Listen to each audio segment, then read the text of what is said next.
City School District of Albany Board of Education. If you would like to speak with us in public comment tonight, there is a pink sign-up sheet right over there. Make sure you find your way over there to sign up if you would like to speak in public comment. And now we invite you to stand for the Pledge of Allegiance if you would like to stand. I pledge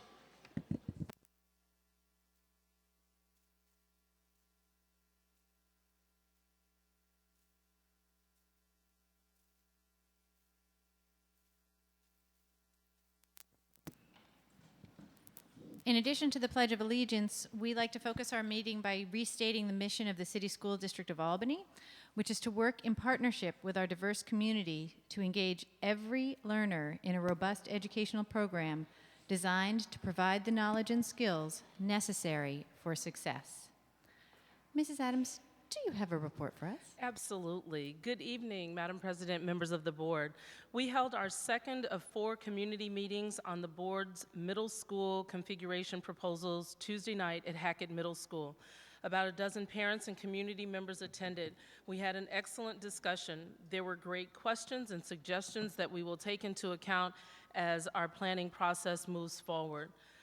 Our final 2 community meetings on these proposals are scheduled next week. On Monday night, we will be here at Arbor Hill Elementary School from 6:30 to 8 p.m. And on Tuesday night, we will be at Pine Hills Elementary School from 6:30 to 8 p.m. Please note that this is a change from our original schedule. The Pine Hills meeting has been moved to Tuesday night as opposed to Wednesday.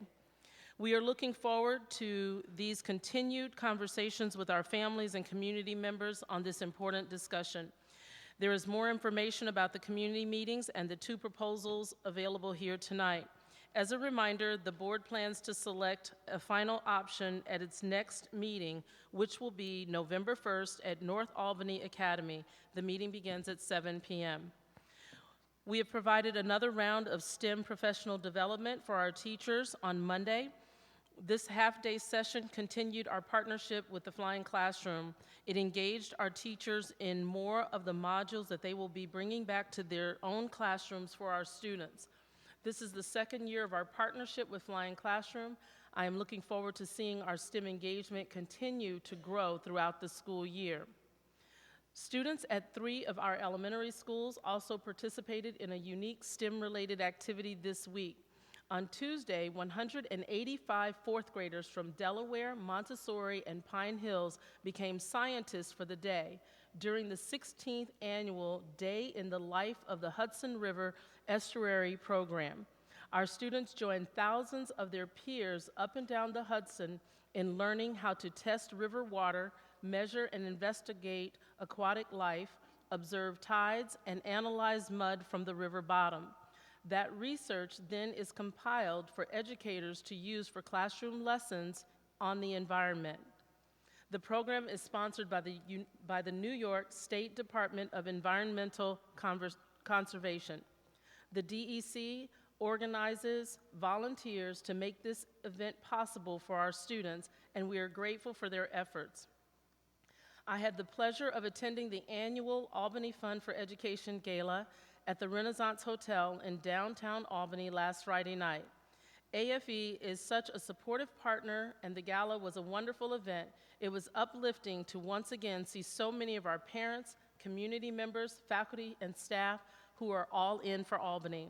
I would like to thank the AFE Board President, Jenny Farrell, Executive Director, Mari Shappas, and the entire AFE network for all that they do to support our students, teachers, and the entire school district. We are looking forward to October 27th, that is a Saturday.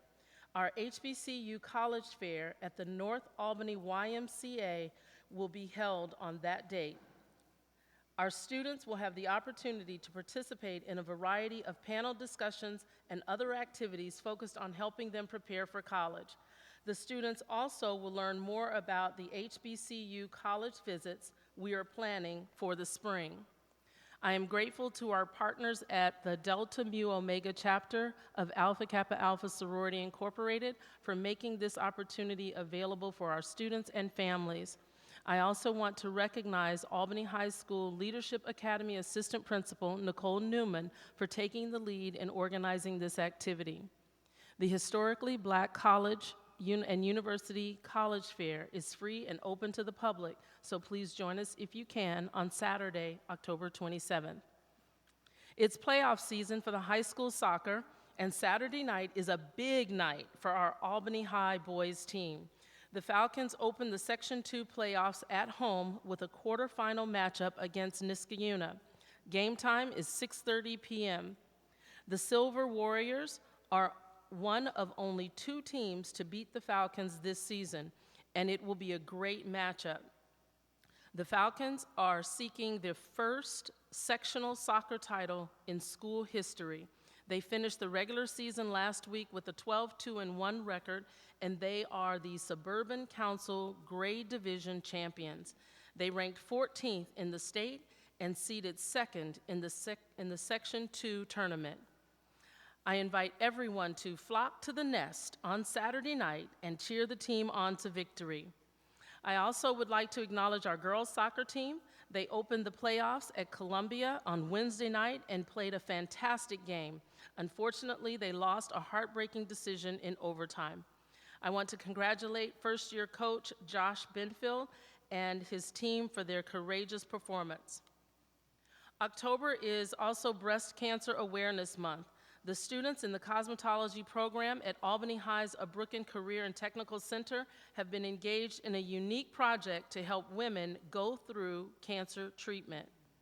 Under the direction of cosmetology teacher Lakita Love, the students are making custom-fit wigs.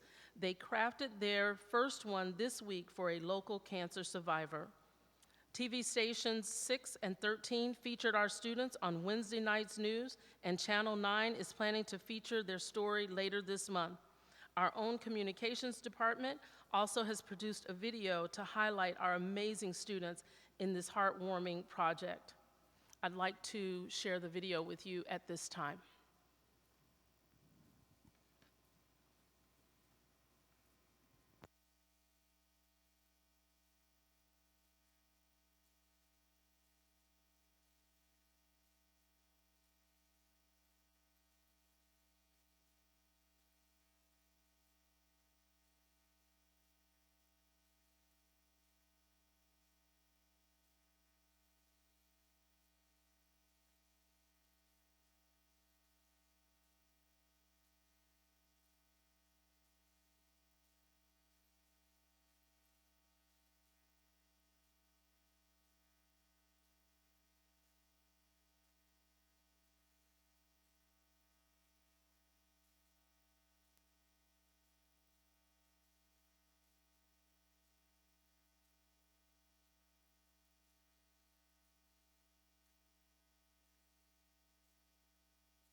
So for the month of October, we are doing a wig making project for people who are experiencing hair loss due to cancer treatments, specifically breast cancer, because October is Breast Cancer Awareness Month.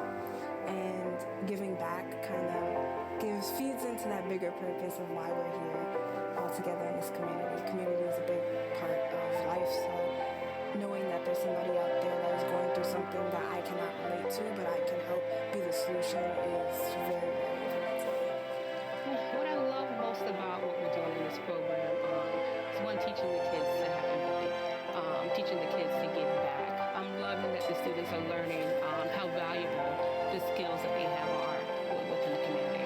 I think in our classrooms, our students learn to be confident. And confidence doesn't stay in the classroom. Confidence travels to math and science and English, social studies. The kids, they receive a lot of positive reinforcement in the program because they're hearing every day, and not just from their teacher, but from customers, how great they are. So they're able to take that into other classes.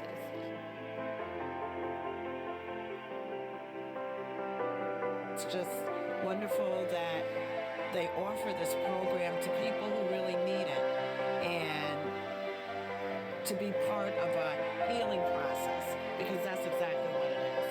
It's part of a healing process to get you back to where you were. It lifted my self-esteem. It made me feel wonderful. It just really gave me back my dignity. It's just knowing that other people care enough about you to want you to look your best is overwhelming. It really is. It's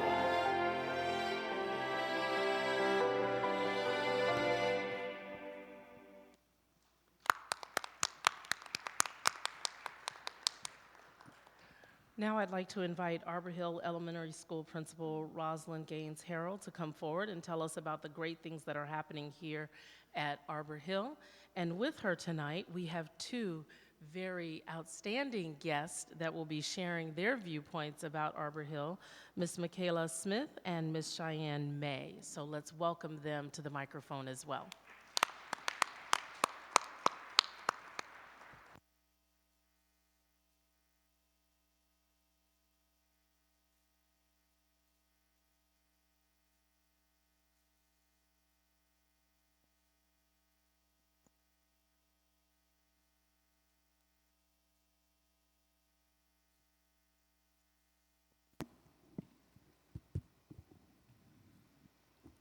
Good evening.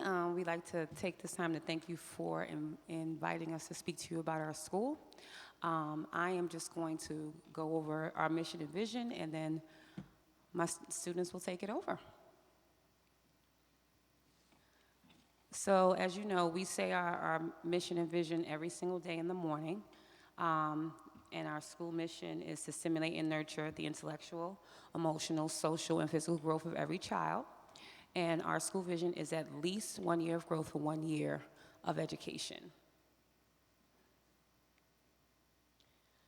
So right now we're going to have our young ladies, Michaela and Cheyenne, talk about the things that they love about our school.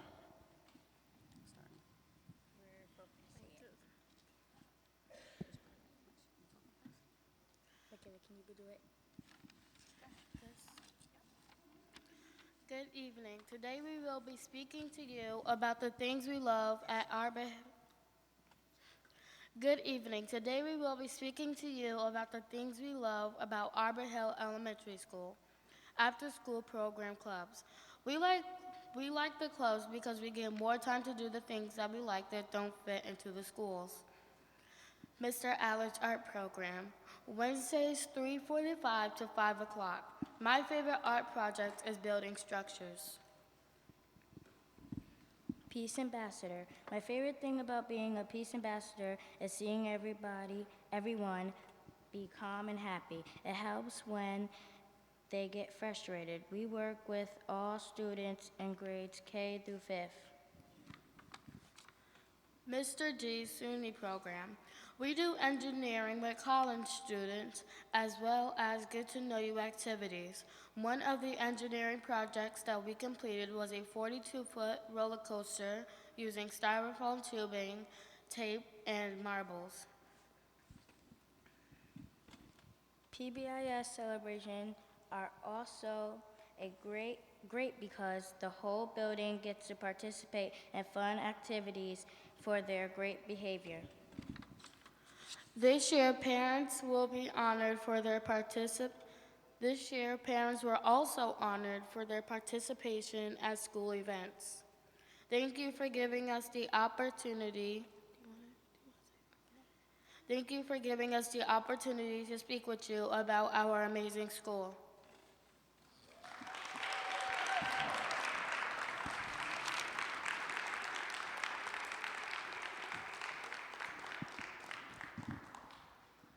And And just to let you know, when they were preparing, I pretty much was the secretary for them. Not much that I needed to do, but let them express what they needed to express. And I want to also thank their parents and all of our parents that are here tonight that allowed them to come this evening to present to you. So moving on. A lot of the pictures that you'll see will be about some of the things that they talked about, but I know that you also have seen those things published in our newsletters. So I just listed the demographics. A lot of times, a lot of this stuff I'm just listing for you, but I'm not going to insult you because I know you know how to read those things. For our Tenet 2, school leader practices and decisions, I just listed some questions about what we're doing to close that attend to our goals this early in the school year. So what we're doing to close the achievement gap at this time is to do data research based on standards and not skills. A lot of times you focus so much on a skill, but the tests are on the entire standard. So we're being more precise about what we're looking at when we're helping students. We also are making sure that we're using our RTI groupings. We're using NWEA to group the students in clusters, again, by standards. Within the standards are the skills, so you don't want to just isolate the skills alone because you're going to miss some of that standards work. So that's the precision that we're working on this year. And another one of our goals is to address the male and female referral gap. We had a high percentage of males in our school, although it was only 30 students total for the year. That's 30 too many. And it was like a 3-to-1 ratio. So what we have been doing is doing work on teaching them when they have a problem, how to solve that problem, because at the elementary level, when you're looking deeper into that code of conduct piece, the piece that we have to do before they get to middle school is teach them how to handle those situations. So we've invested our time more in restorative practices, meditation, which we do every day, and our teachers actually created some sensory tools as part of a professional development opportunity. So a lot of what we're doing is to address that need, and what we're finding is when students have an issue, and you actually just give them an opportunity to talk it out, regardless of the age group. We simply will say to them, I give them my office. I'm going to give you 5 minutes to talk about what happened, and you tell me what the solution is. And they usually are very good about coming up with solutions, apologizing, and things like that. So we found that approach is much more effective, and we're seeing good results regarding that.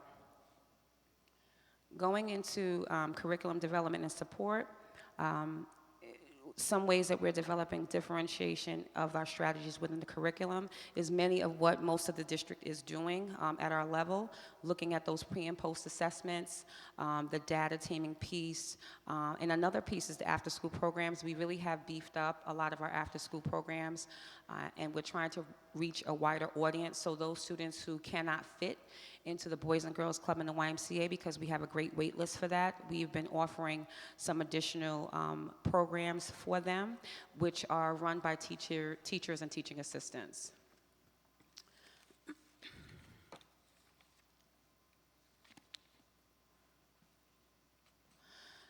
For Tenet 4, we have had the opportunity to go to a training over the summer with Unbound Ed, and they really are, they spearhead, actually a lot of the stuff that they do is stuff that actually New York State created. But they have streamlined a lot of the work that we did on Engage New York, and they do a lot of actual hands-on experience for the teachers and the principals on how to actually look at things from a standards-based lens and to determine whether the work that sometimes teachers create, to make sure the work that they create is on grade level. So that's really important, because sometimes we may think that we're teaching on level, but innocently enough, we're not looking at those standards. So that's something that we're doing. We also do our coaching cycles. And another thing that I'm also very excited about is our teachers training one another. A lot of our professional development opportunities are led by teachers. We have a very strong group of teachers here who have a variety of trainings that we're able to use that fit right in with our practice for this school year. For Tenet 5, another thing that I think we've been doing very well in, and I kind of alluded to that before with our ratios, we are using multi-tiered student support. We piloted the program last year, and all it is a different way of looking at RTI. You're looking at the students' academic and behavioral components together side by side as opposed to isolating them, and that has really helped us, and as part of our mission of looking at the whole child. So when you go to work with students, you're looking at it from both ends of the spectrum. And what we're noticing is you'll see that the tracking system, we are at a point now where our discipline referrals are very low, so we have to go deeper and look at our tier 1, how our kids are doing in their everyday classroom activities. So we weren't tracking our point system because we were so busy dealing with discipline and referrals. So now, so you see, it's like it says September 2017, we weren't tracking that because we were busy dealing with other things. So, and we referred to it as falling below points. We've since changed that language to soaring towards 20 because we want all the students to approach 20 as opposed to falling below the points. So we've been trying to change our language on a positive framework so that students have something to look towards. So, you know, when you're looking at those, the discipline referrals, we actually, this is actually an error in print because in October 2017, we did have 41 discipline referrals. We don't have 53 discipline referrals. We actually have 8 at that point in time for October. We had 2 in September and 8 in October to date. So that's a really large decrease in referrals using the strategies that we've been working on. We're not perfect, but we're getting there.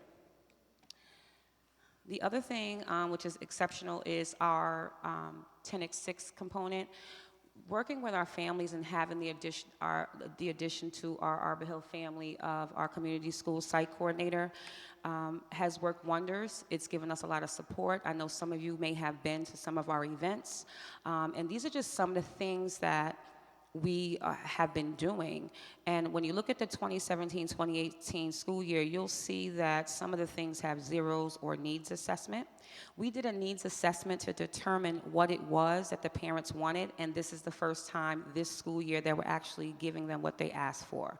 So where you see that the Fatherhood Initiative, we had 56 last year because we've been doing that particular program, 39 this year, because it was pretty close to the Family Field Day. But look at those numbers for Family Field Day. They're pretty amazing. And our liaison was there helping us out. I was going to put her picture up, but I didn't ask her, so I didn't put it up there. The other thing is, like, the mothers were upset about the Fatherhood Initiative because they didn't get a chance to participate, moms behind me. And so we gave them that opportunity this school year, and we had 18 of them come, and our community schools site coordinator, she runs around and gets all kinds of donations and things like that. Shanae Lawrence, I know she's back there somewhere, but I just can't see her. And they all received roses when they attended the event, and they had a nice little spread. And this picture here that you see is one of the pictures from our Play, Learn, and Soar program. And it actually is an opportunity to get our parents to have play dates at school. And they learn a lot of ways to communicate with their babies regardless of their size. So that's just a couple of highlights about that. And so some of those pictures that are there are pictures of the events. That picture in the center is actually at our PBIS celebrations that we have once a month. We incorporated our parents. So our parents received awards for their attendance at a lot of our events. We have a soaring card like you would get like at a bookstore, and every time you come to an event, you can punch it out. And if you get them all punched out, you have an opportunity to win a prize for attending. So we even have some parents here tonight who I know want to get their cards punched because they came this evening. Our upcoming event is a job fair, and the job fair is actually for our parents. And we have the Harvest Feast coming in November. Thank you. Madam President, members of the board, that concludes the superintendent's report. Thank you. Thank you very much. Thank you for the wonderful presentation. That was really fantastic, very exciting. So this is the time in our meeting that we set aside to hear from district residents, parents, students, and other members of the public. We welcome community input about the decisions we are making. In addition to accepting comments during this public comment period, we also accept comments by email, by phone, and by postal mail. All of that information is on the district website. While you're making your remarks, we'd ask that you keep in mind that by law, Jen, you got it? Okay. That by law, information about individual students and specific staff members cannot be shared. Every student and every staff member deserves to know that concerns about them will not be aired in public. Also, keep in mind that public comment is not the best place to alert the district initially to a concern you have. Please share concerns first with relevant staff like the teacher or principal. If you feel the concern is not addressed adequately, you can appeal that to that person's superior all the way up the chain of command, if necessary, to the superintendent, and decisions made by the superintendent can be appealed to us, to the board. Finally, please note that we generally do not respond during public comment period. If you need a response, please consider contacting us by email or phone or postal mail. When recognized by me, please state your name and your city of residence. Statements are restricted to a maximum of 3 minutes. You'll be given a 1-minute notice by Ms. Lang and a 10-second notice, and I will notify you if your time has expired. The first name is Jim Gugas. Mr. Gugas? Second name is Lakeisha Marshall.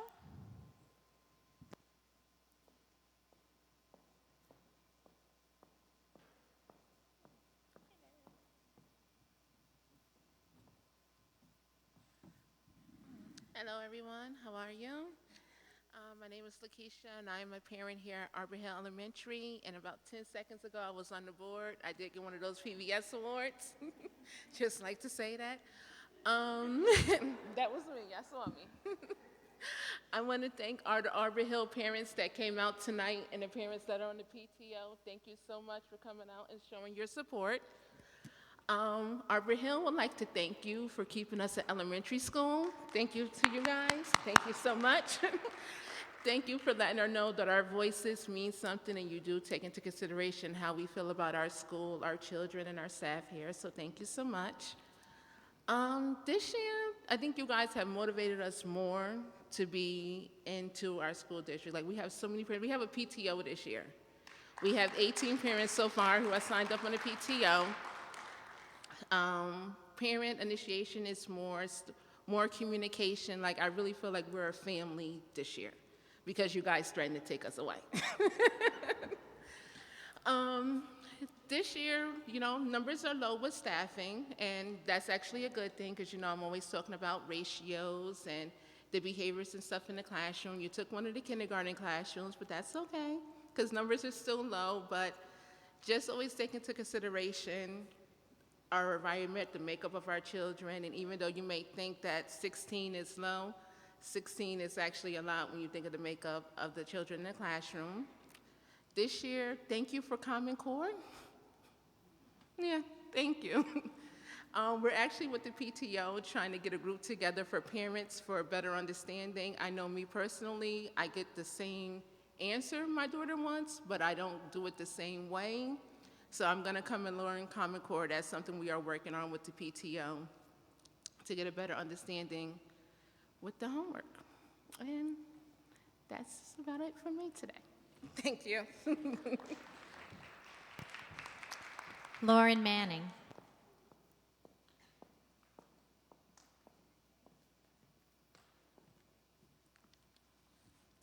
Hi, I'm Lauren Manning. I'm an Arbor Hill Elementary School parent, and I'm really just here to say, wow, we've come a long way in the last 6 months, and I wanted to thank you and acknowledge that I feel like a partner.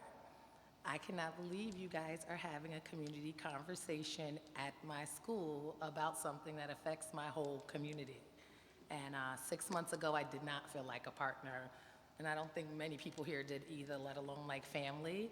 So this was actually not to say anything negative at all, but just to say, wow, we've come a long way, and thank you, and we recognize.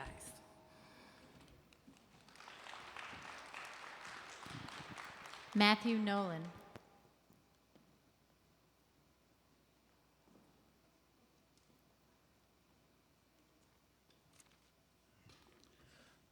My name is Matthew Nolan. I'm a resident of Albany, and I came to speak about Edmund O'Neill Middle School. About a month ago, I was going to speak, and I didn't because that was when you had the changeover for administration. It didn't seem appropriate, so I waited, which turned out to be a blessing because it turned out the core scores came out. I have a daughter that attends O'Neill, and the scores were atrocious. They weren't bad, they were less than bad. In the English, 12% of the students did 3 or 4. 88% did below that. And then when you get to math, it actually went down to 5%. That seems like you look at those numbers and you say, obviously, I'm reading it wrong. So I went and I compared that to other schools in the district and other schools in the area. It still seems wrong. Other schools are getting 70, 80, 90%, where we're getting 12 and 5.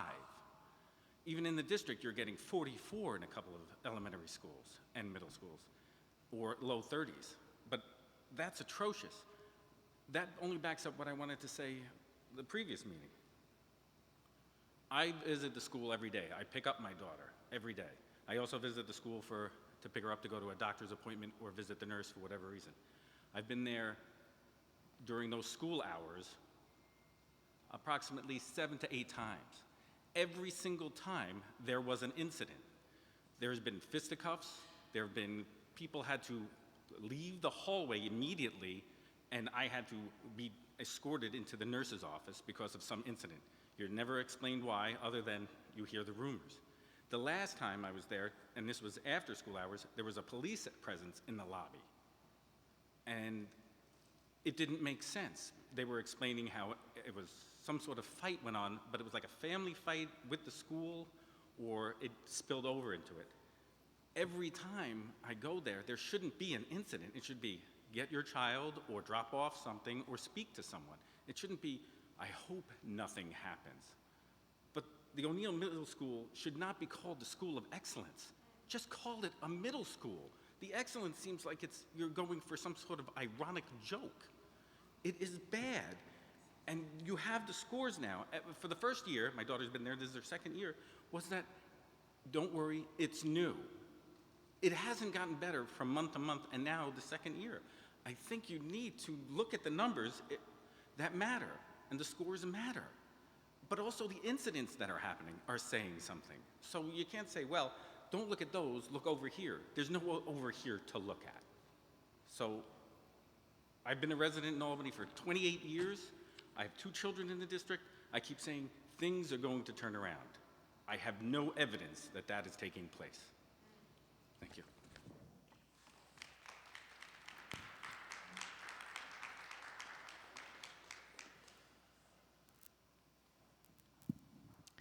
So now is the time that we move in our meeting to a part of the meeting called routine consent. During this part of the meeting, we approve routine matters for the district. These usually include things like contracts, field trips, hiring of personnel, and other similar matters. Now, we vote on these as a group with no discussion because it allows us to use our meeting time more efficiently, but each of us has reviewed them prior to the meeting, and each of us has the option to set aside a routine consent item if we want to in order to require discussion and a separate vote on that item. So while we'll go fast through a lot of items here, we have all carefully reviewed them. So I need a motion to adopt the routine consent agenda. Ms. Smith, and a second by Dr. Tutor. Are there any set-asides? Ms. Roach. Yes, I'd like to set aside the contract for Star Commonwealth. Are there any other set-asides? Ms. Mann. Yes, I'd like to set aside the contract for Parsons Child and Family Center. Are there any other set-asides? Okay. So let's have all in favor of adopting the routine consent agenda, less Parsons Child and Family Center and the Star Commonwealth contract. All in favor? That is unanimous. And so the first set aside was Star Commonwealth. So can I get a motion to adopt Star Commonwealth? Ms. Smith, seconded. Do we have a second? Dr. Tator, is there any discussion? Yes, I had some questions just about the breakdown of the costs. This was a contract that came to us this morning, so there wasn't really a chance to review it before today. And I noticed that for each day that they come to do training, there's a $1,770 trainer fee, but there's also a $2,000 $34 curriculum fee, and that's $2,000 for every day they come. I wasn't sure what that covered, given that the guidebooks, these Glasswing guidebooks, are billed separately, and the Resource Library of Intervention Tools is also billed separately. So I wasn't sure what that $2,000 curriculum fee covered, whether that was for materials, because materials are also broken out separately in the contract page, or whether that was for intellectual property, just kind of what that entailed, because it creates a very high daily rate.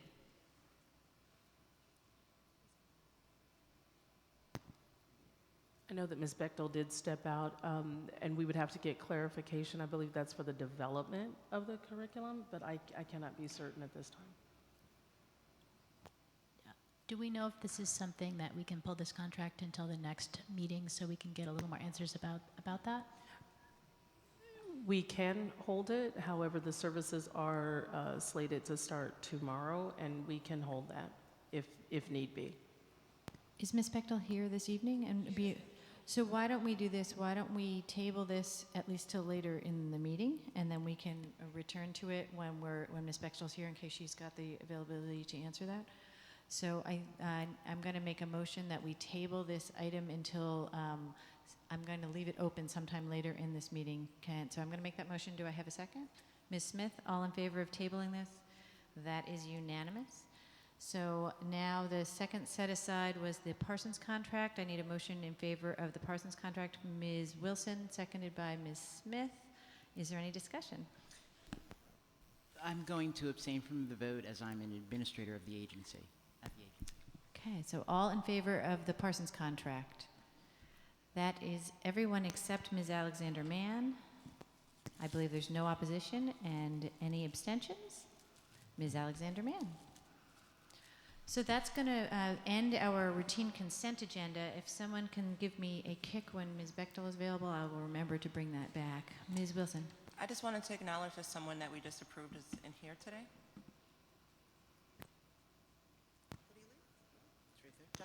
So we do have the gentleman from the item, sorry. Fourth family. Sorry, I apologize. Yes, from Fourth Family is here, so we wanted to acknowledge that.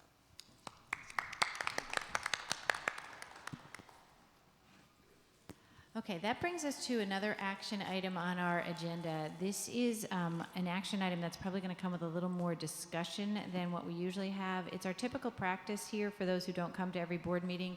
Every item that we act on, we discuss first in a prior meeting. That gives members of the public the opportunity to hear the discussion and give us feedback in between the meetings before we finally act.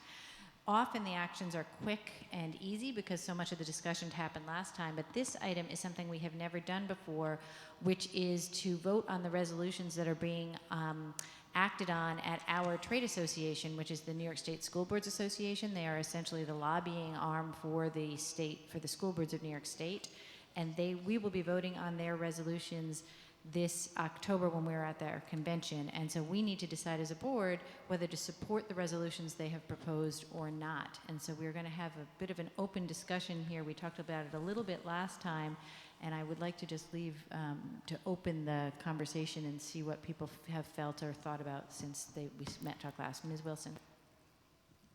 Thank you, Superintendent, for the research materials you sent us on all-day kindergarten.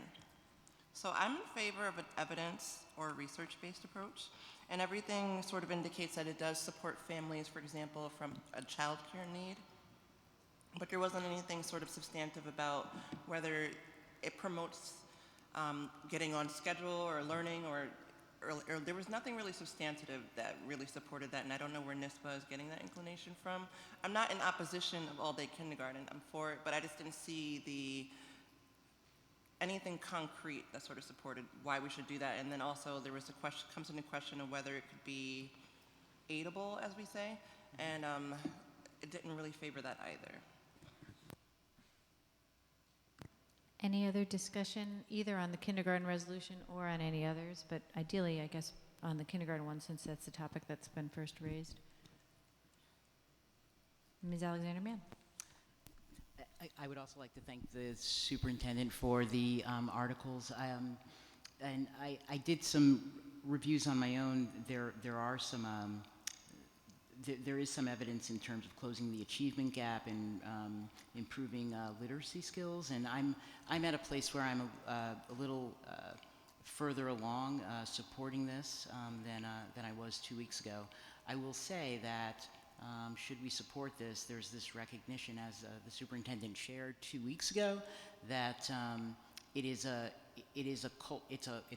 shift in how we do business, and there would need to be opportunity to inform the other systems that we work in. Otherwise, we run the risk of unintended consequences.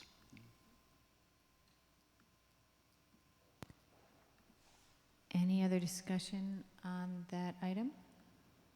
I want to just remind all of us that we do have the flexibility.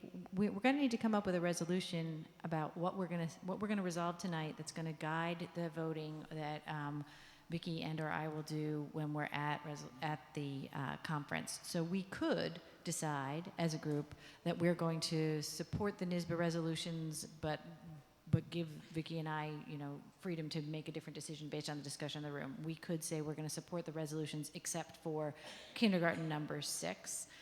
There were a couple of others that we talked about last time, which were the number 19, culturally responsive education training for board members, and 17, enhancing the money limit, increasing the financial limit for retired police officers who work in the schools. So those were ones that we had a little conversation about last time.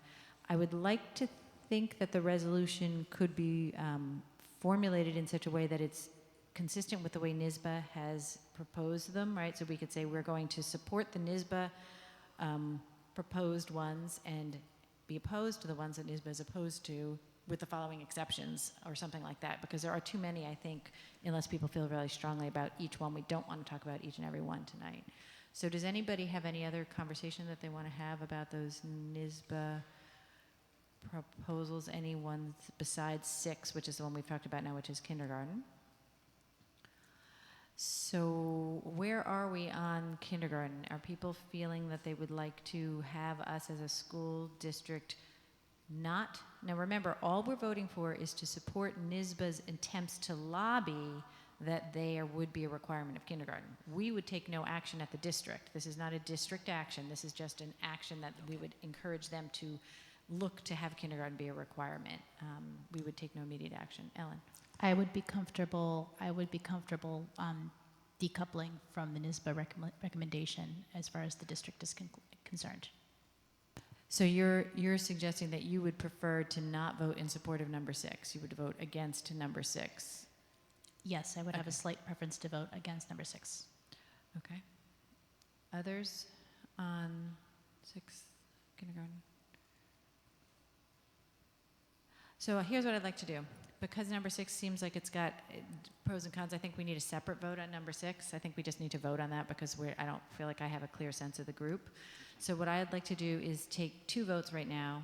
The first vote is going to be to vote to support the NYSBA resolution number 6, and we will vote on that. Then we will take a separate resolution to vote on the whole rest of them. Does that seem possible to you? Are there any others that we feel like we need to treat individually? Okay, good.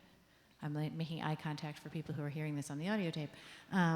So I would like to make a resolution that I would like to propose that we support the NYSBA number 6 resolution to look towards requiring kindergarten for all students. The motion is to support that resolution. Is there any further discussion? All in favor of supporting the NYSBA position? That's Dr. Chatour and Ms. Savage. All opposed?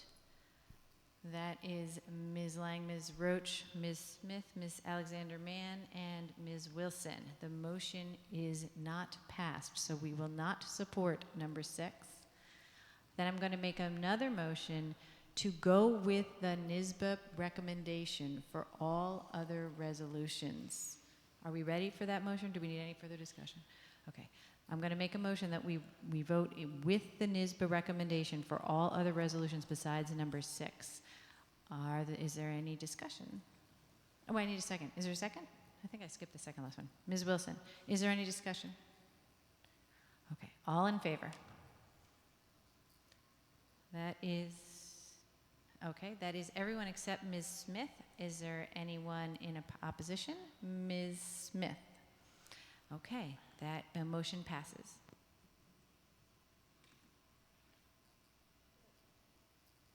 You kind of missed the opportunity for discussion. You were given opportunities for discussion. Okay. Would you mind if we did not discuss it? Is that okay? Okay. Okay. Let's see. So that now brings us, I just need to get back on my agenda here. I got focused on the board resolutions. Oh, that brings us to policy. So I get to hand off to Dr. Chatour. If I Yes. may, we do have an exciting announcement tonight. I know that Mr. Petrin is so very excited because based on the approvals from HR, his department is now whole. And we would like to recognize our Assistant Director of HR, who is in the audience today, Ms. Andrea West. If I may, I have one more a piece of sad news, and it is also noted in our HR piece for the routine consent. Albany High School is very sad today because our district has suffered a loss, and one of our longstanding hall monitors, Tony Kark, is now deceased, and we would just like to say if we could have maybe a moment of silence just in memory.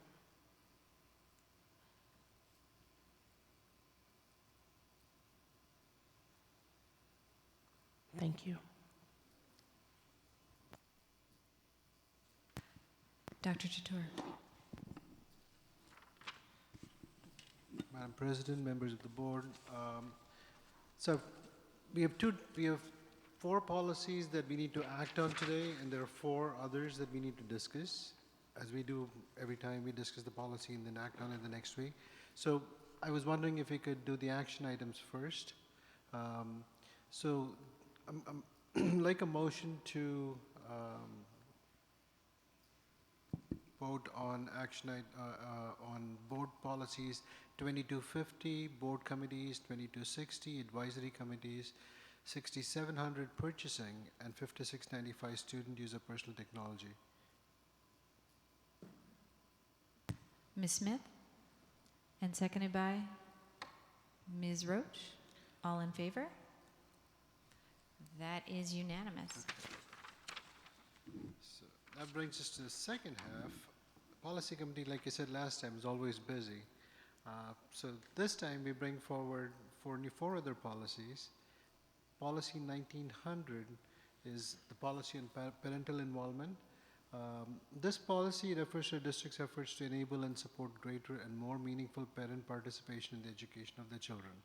The main revision of the policy includes the wording regarding two-way communication in a language that the parents can comprehend, as well as the number and types of parent-teacher interactions that would be used to promote student learning. So that's pretty much the only change based on what we had previously.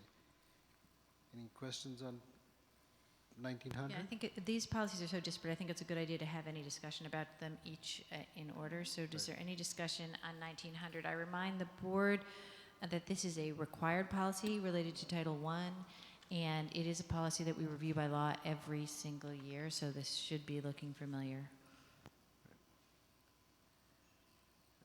And like I said, the most important changes are that we want to make sure that the communication is happening in the language that the parents understand, since we have a very diverse population in the district.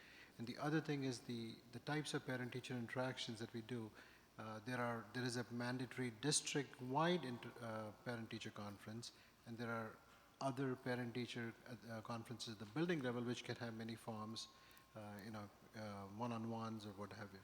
So I'm going to just add that I like this change to this policy because it's more consistent with the practice that we do. It's always been the practice since I've had a child in these schools that we have one formal parent-teacher conference and that the additional parent-teacher conferences are scheduled as needed by the teacher and the parent without having to dedicate an entire day that could otherwise be an instructional day. Any other discussion on 1900?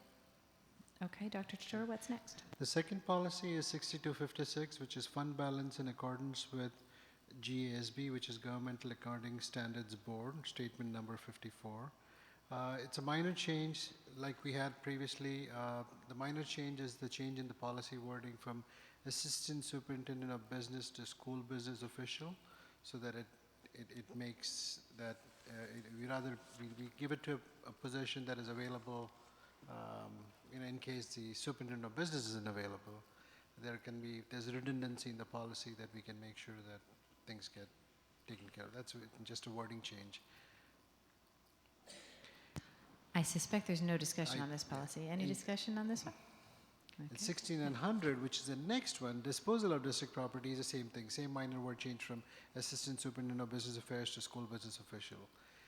An additional change to this policy was the inclusion of auction websites for public notification. Since there's social media available now, we would just want to make sure the policy reflects that option to use social media. Any Ms. discussion? Wilson. The discussion item I wanted to bring up, and perhaps it is more so addressed in the policy, but I was wondering if there's anything, if we could put anything explicit about our ability to do in-kind donations or to barter, or was it strictly about our disposal, like are we selling or throwing it away? So this policy is only about things that we're getting rid of, not at things that we're accepting ever. And so what was your question exactly? Would we ever do like an in-kind donation to another organization that wanted to like absorb something we have, let's argument's sake, basketball hoops, if we Yeah. wanted to give it to someone else? It comes up with playground equipment too, I think, from time to time. I don't know what it says about that in the policy. Mr. Refer Hogan. to Mr. Hogan. Generally, it's recommended that, because everything we have is the property essentially of the taxpayers, that rather than donate it, we liquidate it or surplus it and try to recover some value back for the taxpayer. If we did something else, I think we'd have to maybe speak with council just to get clarification on what we could or could not do. I think there's some leniency if it was like the city and another municipality. But beyond that, I would want to refer to council. And last but not least, The last policy that I want to discuss should actually be 9270, should be called provisional appointments. That's a typo we had from a previous change. This is a brand new policy, and this is in addition to policy 9260, which is currently in our district's policy manual. So policy 9260 is called conditional appointment student safety. So this does not replace that one. It's actually in addition to it, because there are instances where the district needs to make a provisional appointment of an employee to serve the education and safety needs of the students.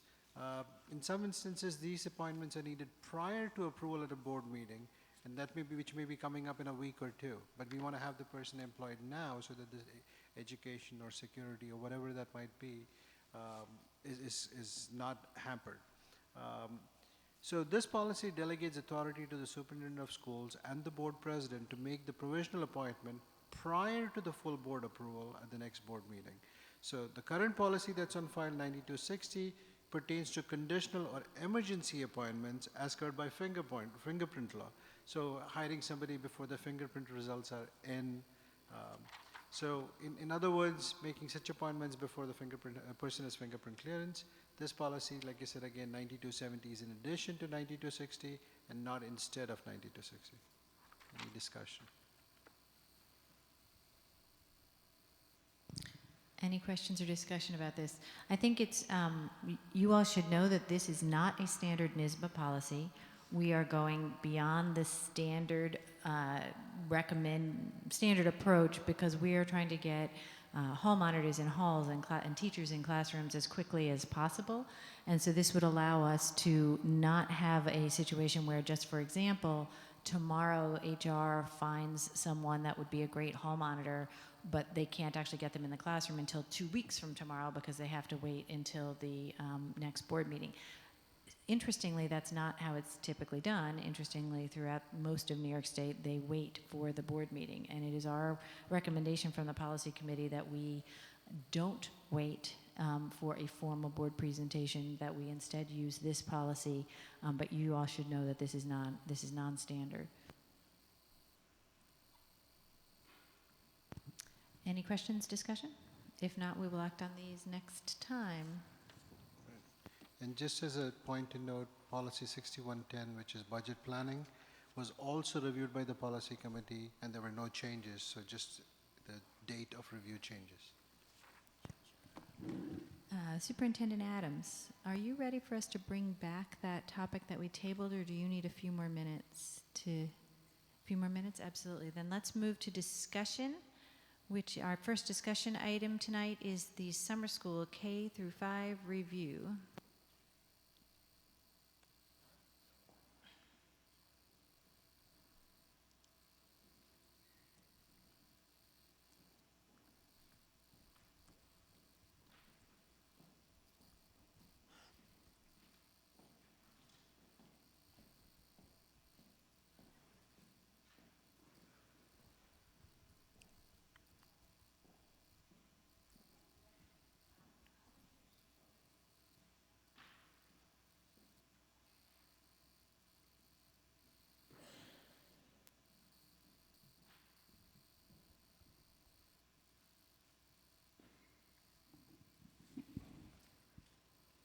Good evening.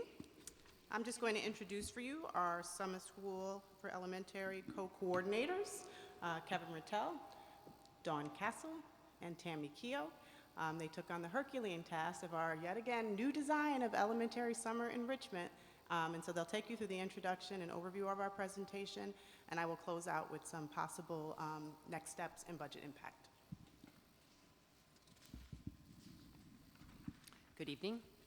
The Summer Enrichment Program was designed with a goal to provide a bridge for students for the summer learning loss that might happen between spring and fall. It was a 5-week program where students had breakfast, lunch, and snack. There was an academic portion as well as enrichment, full-day program. We front-loaded the students with the ELA curriculum so that they were getting the curriculum that they would get in the upcoming year, and the math was grade level specific. And we worked in conjunction with the YMCA and the Boys and Girls Club to provide enrichment.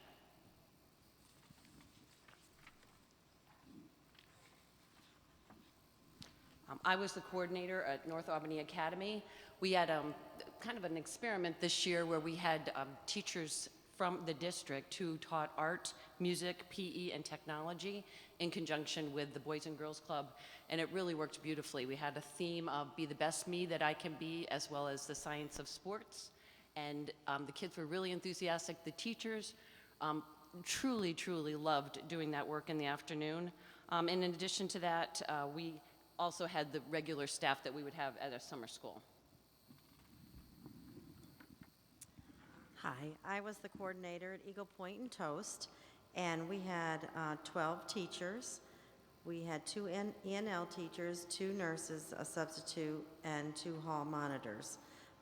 We also had the Boys and Girls Club there to support us.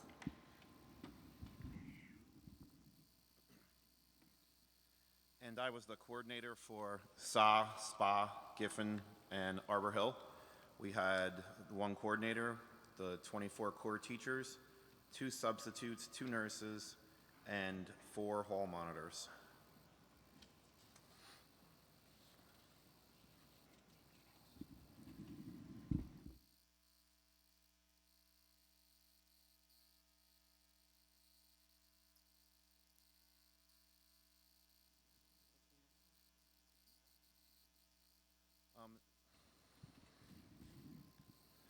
So looking at some of the strengths from the program, This program featured explicit instruction, differentiation, and technological support for the students.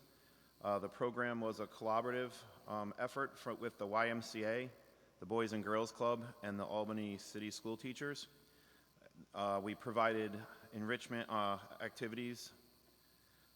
Albany City School provided enrichment in the areas of art, music, technology, physical education, as well as ELA and math. And as we'll show you in some of the slides to follow here, most importantly, the students made progress.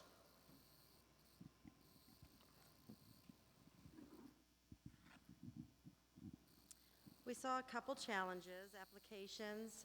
We found that the process needed to be streamlined. We're going to look at how they come in, and we're going to receive all the applications in one location. Another one was the out-of-district hires. We found that because we had an AM/PM program, that the district teachers didn't really want to work in the afternoon, so we went out of district. Well, a lot of those teachers got hired from other districts and had to attend trainings, so that became a challenge. The configuration, we had one, Kevin's schools that he was in charge of, they had a 6-week program, which we didn't, that just kind of became a challenge for us.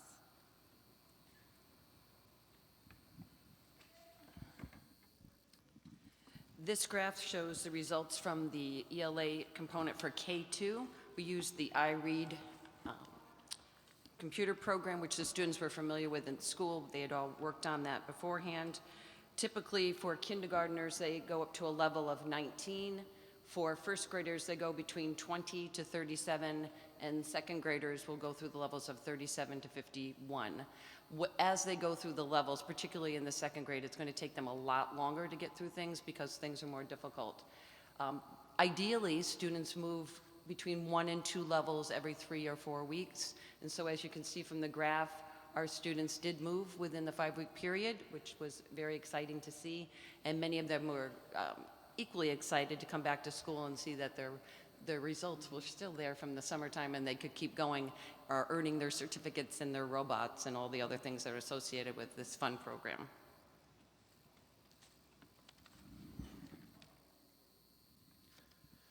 Similar to the iRead program, the 3rd, 4th, and 5th grade uses a program that is called Lexia. It's a computer-based program to help students develop their skills. And the questions are kind of divided into units, which are sets of questions on similar topics. And then there are hundreds of units within every level. And as you can see on the graph, students on average made a gain of about 2 levels over the course of the summer program.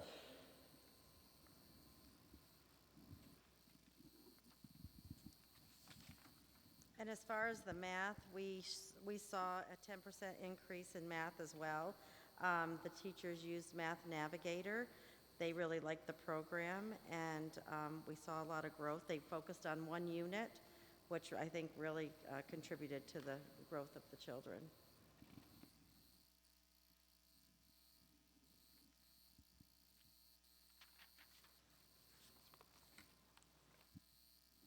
So I'm taking the attendance metric.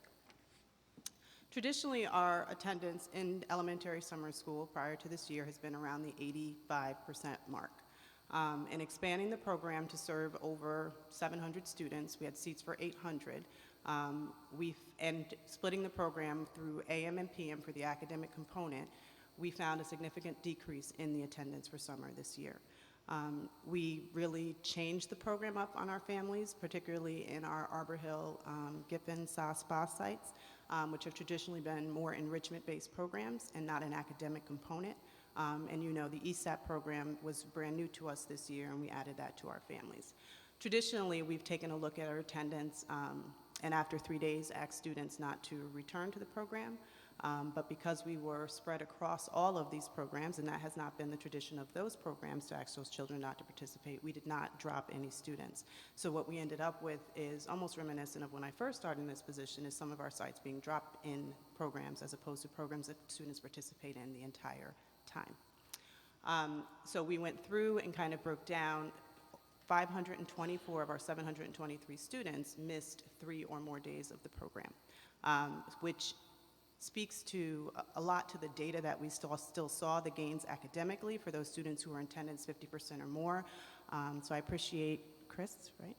Chris, for breaking that down by attendance. He's one of our summer school substitutes, but really did a lot of work with our data so that we could kind of still see what the impact is on our academic program.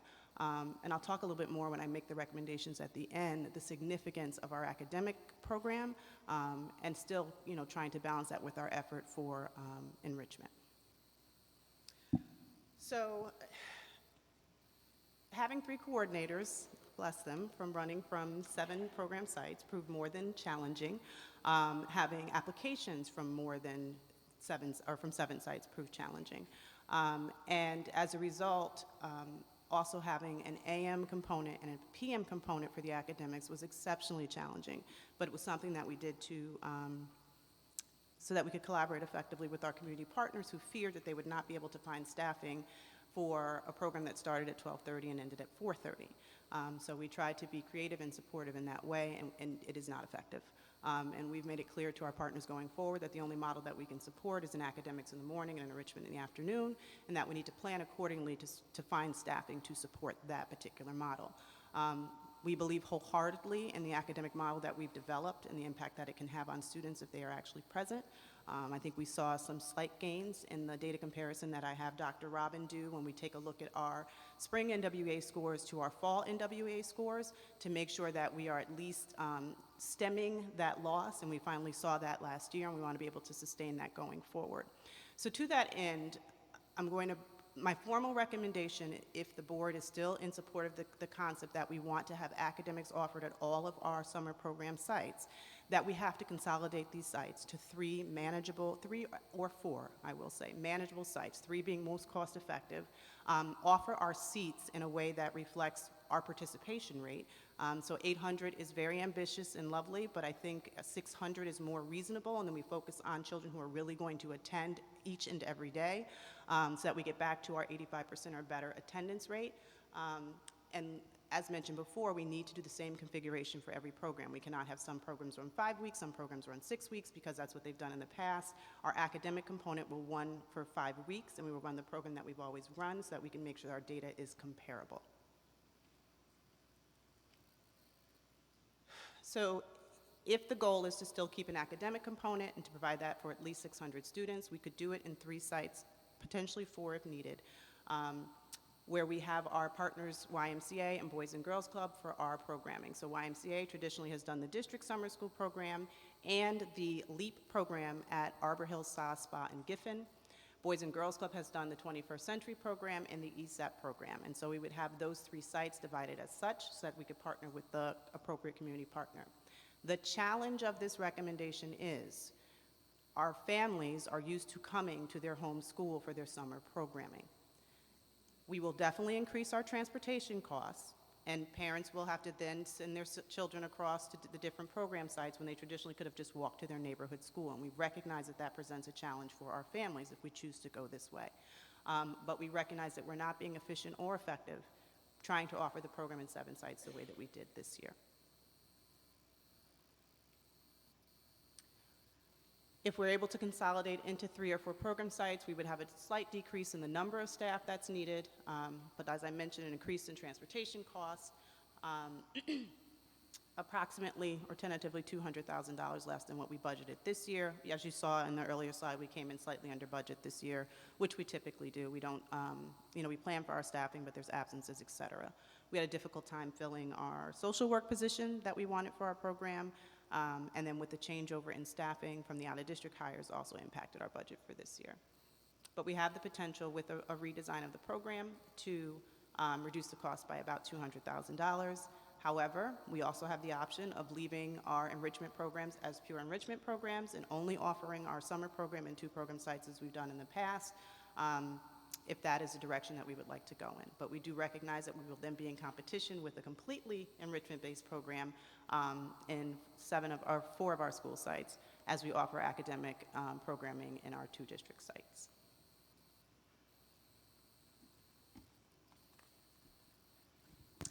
Dr. Wilson-Turner, can you please do what you just did, but do it again more slowly? Because Sorry. not everyone was on the board when we shifted Oh, from the okay. 2 to the 7, and then the 7, now you're talking back to the 3. So can you do that whole history and I bring sure can. everybody back to where you are? So last year we were awarded the Empire State After School Program Grant, which was wonderful. We were able to then expand after school programming to all but 2 of our elementary schools.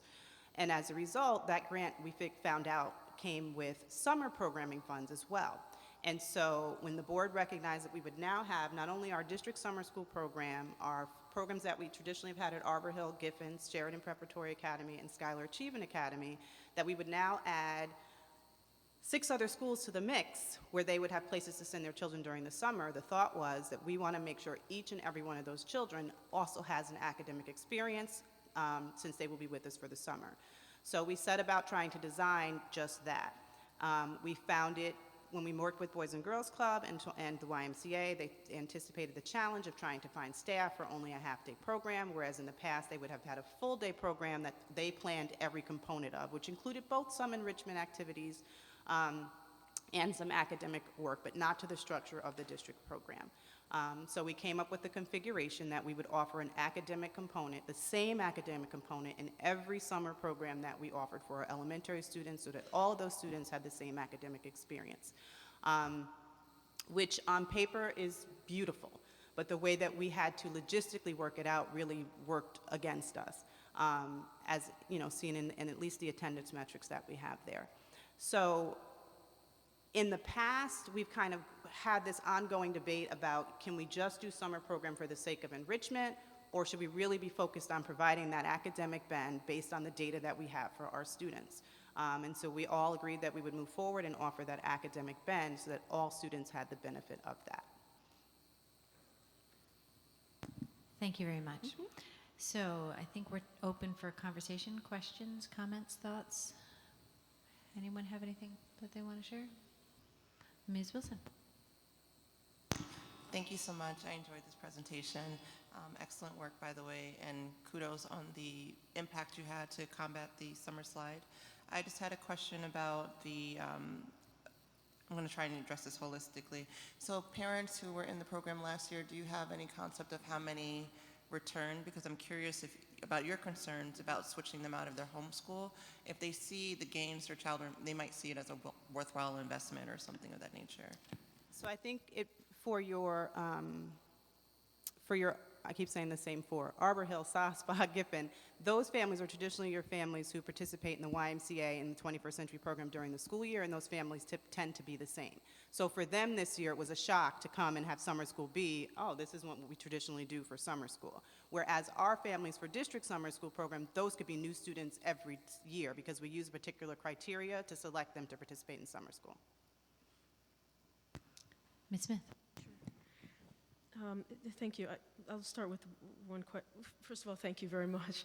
And it's clear that there were definitely growth in the program from students participating in the program. I wanted to ask about the application challenge. I'm not sure I understand it totally, and I'm not sure I understand if you're suggesting that parents who can commit to that total block of time. Could you help me understand what the application process issues were? Last year with the applications, they all went to the central office and it was easily handled at that point. This year they were coming in through the Boys and Girls Club, through the YMCA.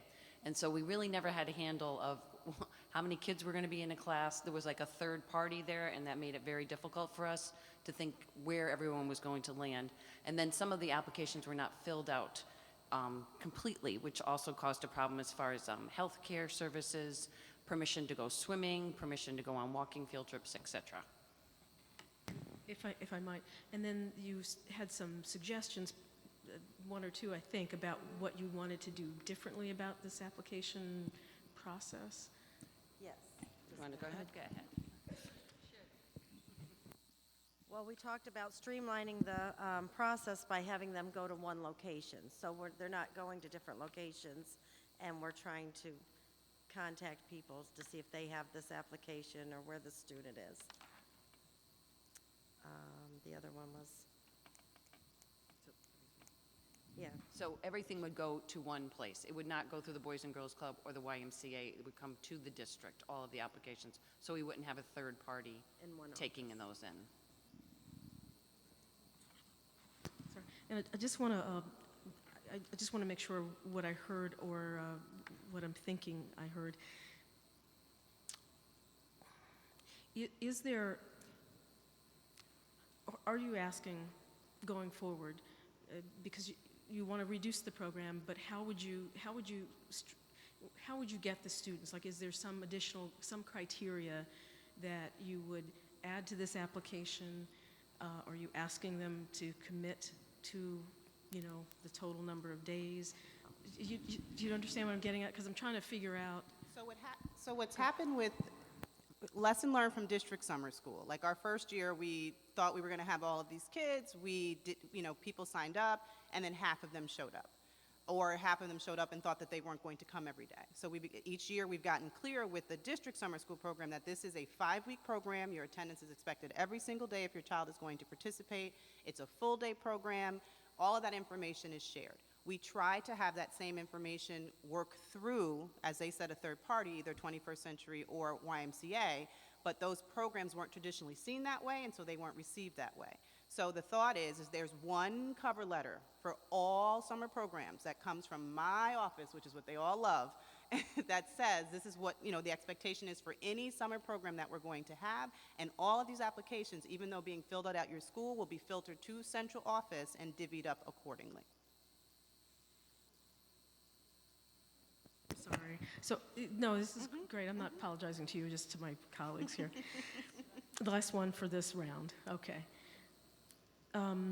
So are you also saying that because of what parents had been and families had been used to, it impacted on their attendance to continue in the program?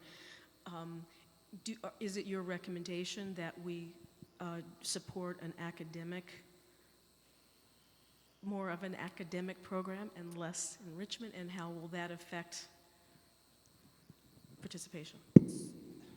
So I'll be honest, I'm struggling with it because what we don't want to have happen, and this is the discussion we had on the board floor last year, is we don't want to have students who need to be in our academic program sitting solely in an enrichment program all summer long. And so for that reason, yes, I'm saying that I would like to have academics in each one.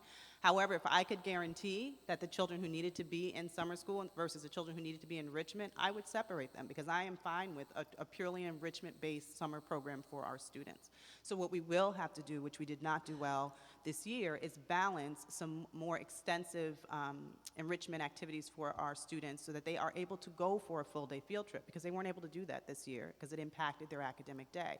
And so our 21st Century and LEAP schools, who are used to having those day-long field trips, were like, what is this? Which may have also contributed to the fact, well, I'm not going to go to a program where I'm not going to get that same experience. Dr. Chatur. So I'm looking at the report that goes with the presentation, and it says about 72 students had perfect attendance, so that's about 10% of your students had perfect attendance. About 86, so another 10% or 15% of students missed 12 or more days, and then the rest of them fell in that bubble of missing either 3 to 5 days. Did you look at the performance of all these things? Multiple questions. Okay. A, do we know why those students missed 12 days? Like, was there a common factor that kept them from getting to school? Or was it just random that it's hard to pinpoint? Another question was, if you look at the performance of these three, both extremes and the middle, are you still seeing increases? And could you sort of come up with a cutoff saying, okay, if they miss 3 to 4 days, they still make progress, and you could take that, what they have missed in those 3 or 4 days, and sort of help add it to the rest of the curriculum and edge them on? So what Chris did was he only looked at kids who were present for the program 50% or more. So when you see that data that's projected, it's only for students who were in attendance for 50% of the time or more. It does not include students who may have only shown up 1, 2, or 3 times. Right. I'm saying, but did you also look at that data? They did not. Okay. I have a data question I'm going to ask to tie into this, and then I want everybody to think about whether they have another question, because we're about at the time we had originally allotted for this. You substantially increased the number of students getting the academic component this year. So that means there are students, if I'm understanding correctly, that would not have been exposed to the academic component if we had not done it this way, so 2 years ago. And the data showed increases, which we've pretty much not had really great success over summer school. Is that because were those kids masking the kids who would normally have been in summer school? Do you understand my question? You know, if you only looked at the kids who would normally have been in summer school, would we have seen the same performance? And it was just that these were kids who were trucking along in regular school, so we just trucked them along for 5 more weeks. Did we look at that? We did not look at that, but that is a very real possibility. Okay, because that's what it feels like to me. I mean, we doubled the number of kids in the program, and then we said we show increases. Well, okay, it's a totally different population, so that's not a surprise. Do you need a recommendation from us, or do you need direction from us? I do want, that same question you asked of me, I do want to ask of the board. Is it still, your vision to have these programs be academic when traditionally about half of them have been solely enrichment? So let us each take a minute to think about that. There's been some change in the board. There's some, differences of opinion, different opinions than there have been. And I'd like to have a conversation about that rather than a vote, right? So right now we're not voting, we are sharing our thoughts, because what we have found over the years is that every board, but this board in particular, makes our decisions best when we each get a chance to hear each other's thoughts, rather than I think this and move on, right? This is like, what do you think about this and how? So I'm just going to start so that you have the flavor of what I have in mind. I kind of love the fact that some kids who might not otherwise have exposure to field trips and going places get exposure to that through our program, and I think there's academic value to that, even if it's not rigidly academic. So I am certainly open. I like that idea. That doesn't mean I'm voting for it or against it, but that is a part of who I am and what I think. Anyone else? Ms. Roach? Yeah, I'm also wholeheartedly in support for the enrichment programs in the summer for these students that are maybe not at grade level and maybe missing some of the enrichment that's available during the school year if they're being pulled out for RTI or extra help or something like that. I think it's critical that we try to find a way to balance that for even the students that do need that concentrated academic focus in the summer, that they still have that enrichment opportunity. Ms. Lang? Sure. I think that they all should have academics, but I want to make sure that the academics is true to their academics. I mean, we don't want those kids that are doing well and feel like they're missing out on opportunities. They can be academically pushed at a higher level than maybe that cohort of kids that typically would fall into the need. They just need to read a different kind of book or a different kind of source. And then also, of course, have those enrichment opportunities in the afternoon, or be creative with bringing more enrichment opportunities to the classroom as well. So I think that's where I'm at. Dr. Jadur? What she said. I mean, I'm an academic at heart, so I will always support any academic intervention that brings these kids who need the help up to the standard that they need. But it's summer, right? So let's not take away their childhood from them either. So maybe we can be creative and okay, you have 3 days of all the stuff, that cramming that you do, and you're looking forward to that Friday where if you do well, now there's this incentive, let's have fun. So maybe we can do something, change instead of doing AM, PM, maybe do it more flexible. Ms. Wilson, are you ready? I see academic rigor and the social emotional part, the enrichment activities sort of inextricably linked. So the wraparound we talked about in our instructional framework about the social and emotional, I feel like we can't separate one from the two. Ms. Alexander Mann. So I'll start with what Ms. Wilson said, but I also want to piggyback on that, and I want to get a sense of, I think we have a great opportunity here to hear from the parents of the kids that attended last summer and get their feedback. Ms. Smith. Well, like Dr. Chatur and Ms. Lang and perhaps a couple others, I do think there should be the academic component. I guess, but I also agree that the enrichment isn't separate from the academic component. I mean, you already talked about the sports and science piece, so to me that might be enrichment, but I mean, from your perspective, but I see it tying to math and to other things. So I guess I don't really see the distinction. Now, if you're talking about we're just going out to, you know, I don't know what it would be, a picnic in the park and, you know, those things, that might be different. That might not have quite an academic piece, but, you know, we can always make something academic. So I'm strong on that academic side, but I honestly believe that what you've described to me is that the enrichment ties to that programming. And I think, and I just don't think, you know, with the vision and all the framework that we have, we cannot leave that component aside for the summer. Yeah. Anyone else have anything they want to add?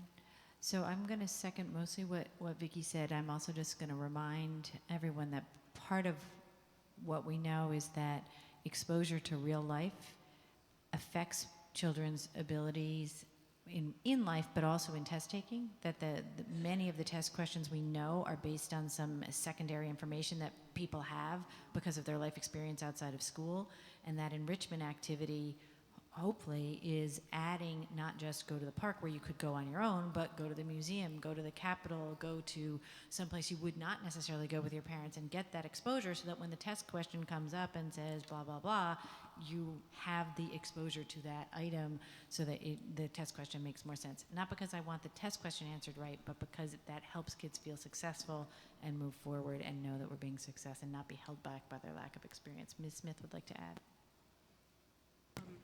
I think, Dr. Wilson Turner, you've heard me say this a couple times over the 1 or 2 years.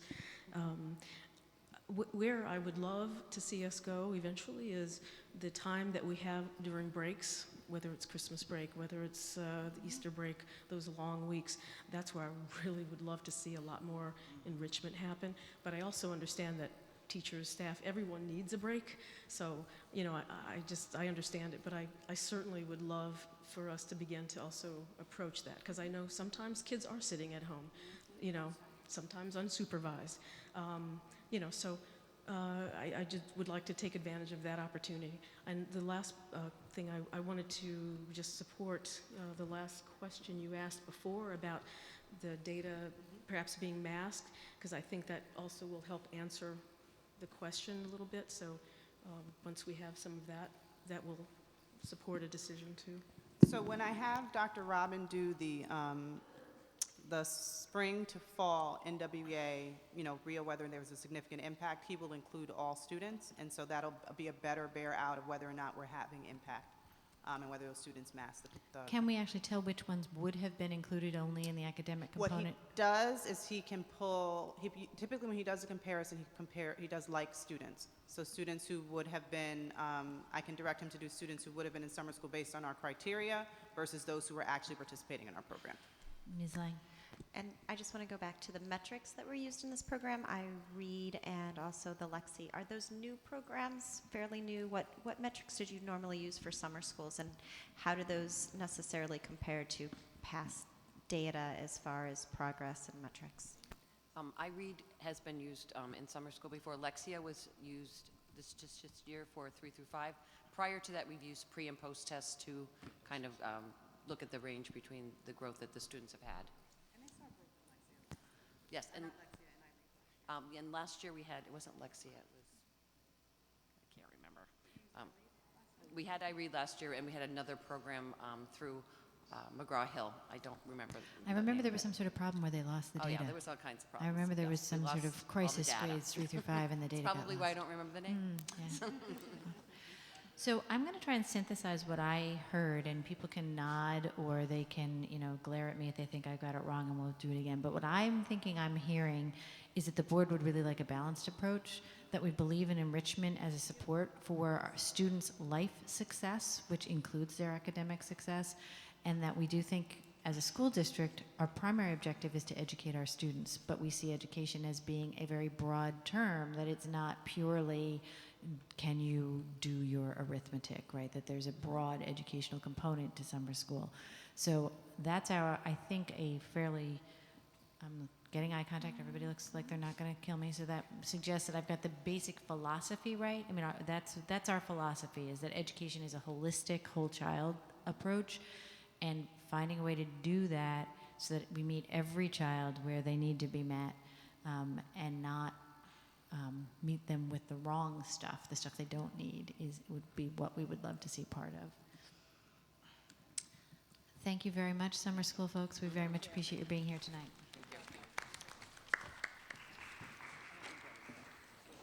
So that brings us to the discussion of the Albany High School new courses. Do you have I an think we introduction want for that? to go back Oh, I'm to- sorry. Oh, you're ready to go back to the item we tabled? Okay, so I'm going to ask for an opportunity to amend the agenda, I think. I guess because it was on the agenda before, I don't need to do that. I can probably just bring it back. Okay, so let's bring back the Star Commonwealth contract. We had a motion and a second for that, and we were in discussion. And now I think we will pick up at that point and continue with discussion. So, Madam President, members of the board, Member Roach, just in checking with Carrie with regard to the question asked about the curriculum fees. The curriculum fees include access to the trauma-informed care curriculum and the development of curriculum in partnership with PPS in terms of making the PBIS strategies align with trauma-informed care preventative strategies. So it's a combination. It's access to the existing curriculum, but also tailoring it to the needs of our students at those particular schools. So if it's access to something, why is it charged by the day? It's not something that our staff would have access throughout the term of the contract? Because it's used at the training with them, and so it's part of how they are working to align that curriculum with our PBS strategies. So that part of the work doesn't exist. So it's a little bit of both. So it's work that the consultant would be doing when they're not on site, aligning what they have with what we already have? I think I'm still a little... Ms. Wilson seems like she's eager to chip in. Do you have something you want to add? Just along that same line of questioning, just to further my understanding also, is this something like a user license agreement? Or, is that why it comes to a daily, for every time they're using it? Or It is every time that they are using it, and also it's access to what they already have, but then sometimes the actual Star Commonwealth, they are working with other companies to help bring some of that information in.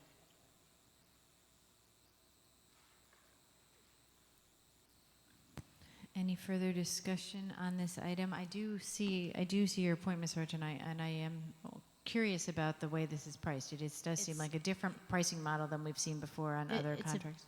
Both in terms of and I totally support trauma-informed care and this type of work, but in terms of both the amount per day and the total amount of the contract, which is I think $330,000, and the fact that this contract was added to board docs less than 12 hours ago, those things combine to make me somewhat uncomfortable. I trust the cabinet, and I'm willing to pass it if this is something that's really, because I know how important this is for our schools, but that combination of things makes me a tad uncomfortable. I do remind the board that this is a grant-funded program, and that the grantors also have additional criteria where they review contracts, so that adds another level of scrutiny for this contract, which is part of what gives me more comfort with it than I would have had otherwise.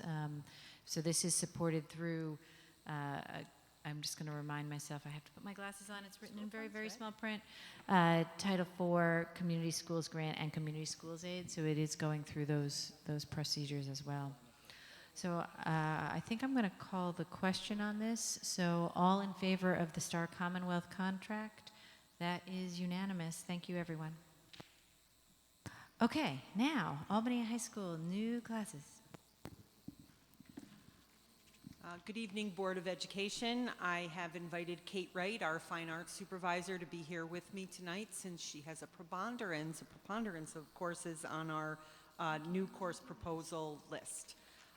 We'll start with the process. So we invite teachers, or teachers are very well aware at Albany High School about our process where they can develop a new course and submit it. The due date comes out in early September. It's generally around mid-September or so, but folks know it lands there all year long, so they, in the spring and summer, prepare those courses for our review. They have to have a syllabus and sort of a framework that they bring forward. We bring the committee together, which has all the guidance counselors. A new twist this year was we invited the middle school guidance counselors, which was, I think, very important. Their input and feedback was interesting. And we have discussion about where those courses fit in the pathways that we have established, or how they suit our needs in other ways. So then we bring the courses to you, which is what we're doing tonight. We had 9. I'll remind the board, last year there were 2. We had quite a flurry of courses. I won't read them off as I'm going through them one by one. So the first one is the Computer Science Principles course. You may remember that we proposed the Computer Science Essentials for this year. This is the second in that series of courses. I wanted to point out to the board that we have 4 sections of the Essentials course this year, so it certainly was a popular course with kids. The second 2 courses that I want to speak about are the Principles of Biology and the Algebra 1 Themes and Connections. These courses are designed for students who have passed the course in regular biology or regular algebra, but they have not yet passed the Regents. And so we have flexibility to create courses, and we did this in both the American History and Global. We have the freedom now to create courses that have slightly different content, that do some more hands-on take a different perspective, take a different approach, a more hands-on approach, in order to increase the student engagement with the material, in the hopes that in January, at the January Regents time, they will pass the Regents. If they pass at that time, they come out of the class and move on to something else. So it might be a quarter or a half credit, depending upon where when the student passes the test, and they'll earn that credit. The next course is an arts course. This 2 courses, one is animation and one is advanced studio and arts crafts. The animation is the year 3 course in the media arts pathway. Kate has really done some wonderful work in developing our arts pathways at the high school level. And the crafts course is the year 2 for students in the 3D sequence. We were excited to offer Just Dance, a course that is a part of our performance pathway at the high school. It would be open to grades 9 through 12. There is a performance expectation. We are looking to discover if we can give PE credit for this course, and also if you could take it multiple years, how we work with that. If we're able to give the PE credit, then we would be able to do the multiple years. Otherwise, we're not, there's some of those logistic things we need to still work out, but we know in essence we want this course. We believe that kids will find it very attractive and want to participate in this course. And now we have 3 music offerings that we're bringing to the board, and I'm really pleased to say that these courses do come out of the Music Task Force and our subsequent action plan, which is really focused on diversifying our program and creating more access and opportunity for kids, particularly first-time music kids at that high school level, and how we can manage to do that. So our courses are proposed are World Drumming, Piano 1, and Digital Audio Workstation. So World Drumming would be open to all students in grades 9 through 12, and there's no prerequisite, so it would be interest-based. Digital Audio, oh, did I miss a piano page? The same page. Oh, there we go. No prerequisite and open to 9-12 for piano as well. Sorry about that. And then the final course is the Digital Audio Workstation. So it's partially a renamed course, and it's partially new. We had the Music Production and Technology course. We have a teacher that we have brought on who has a real expertise in this area, did his research to really align to sort of industry standard. And actually, if you Google Digital Audio Workstation, you will get a plethora of information. So in order to align to the industry, we renamed and enhanced this course. And you can look forward to, this time next year, our bringing a Digital Audio Workstation 2. We're hoping that we'll have the space at the high school for that additional course at that point, and really open it up to creating music digitally. All right. And we are open for questions. Ms. Wilson.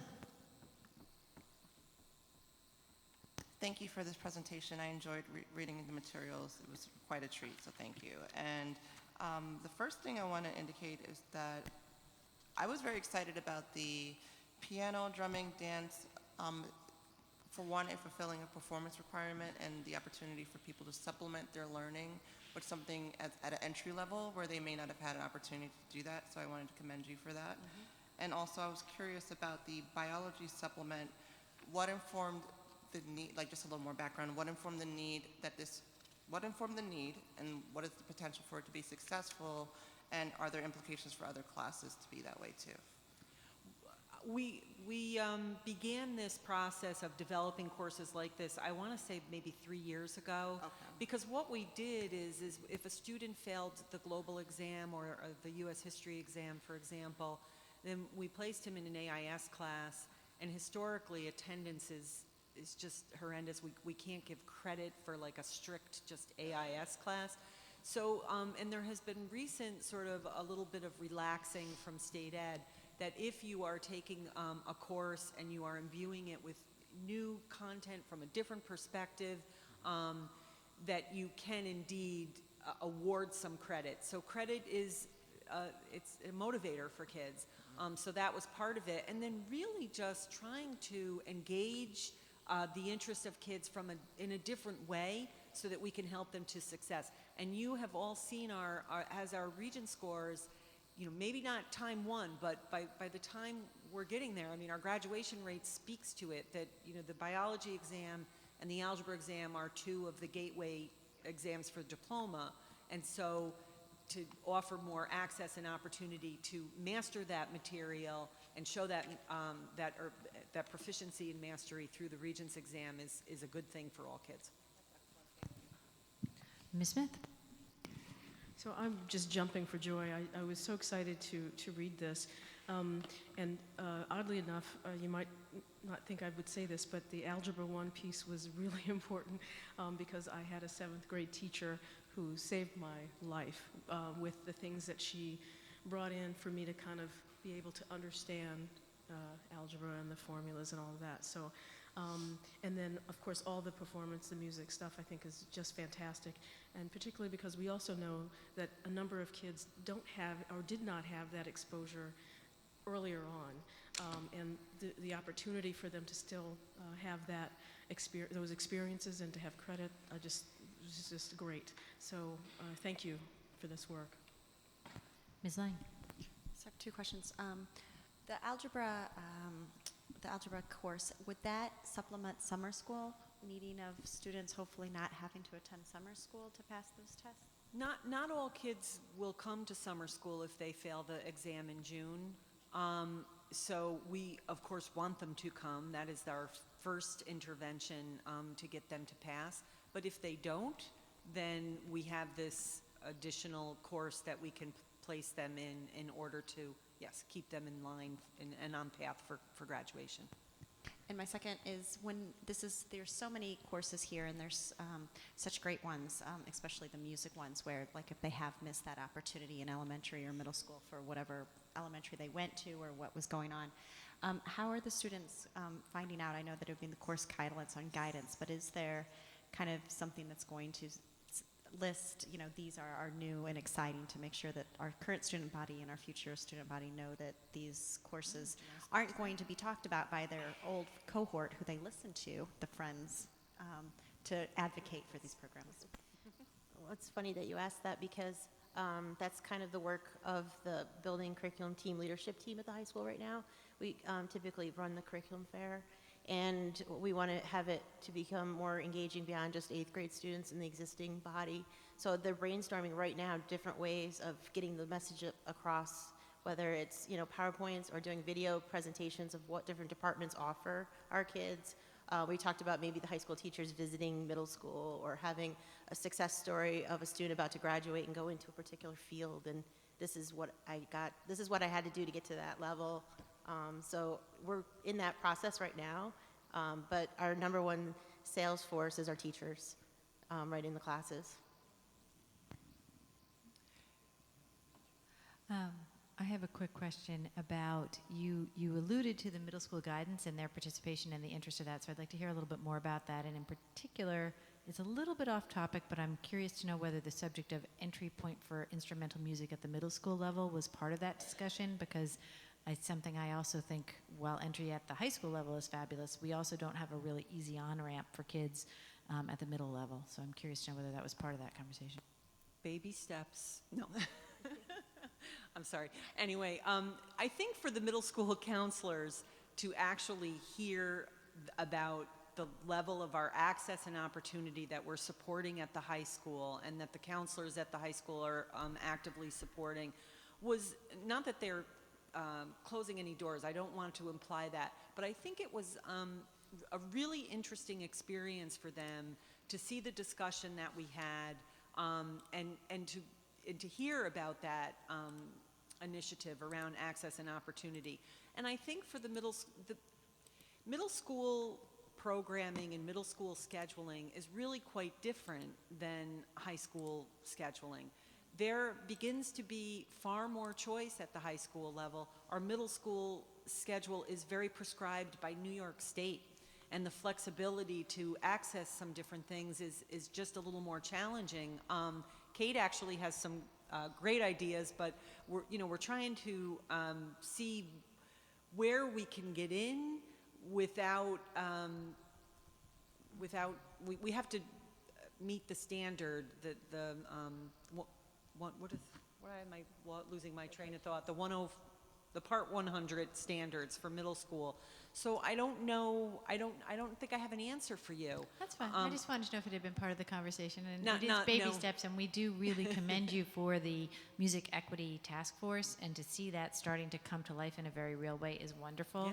And our desire to go at 500 miles an hour rather than the speed that we can actually functionally go is just because we want so much for our students. So it's not in any way a critique or criticism. It's just a desire to get our kids doing everything faster. Does anyone else have a comment? Ms. Roach?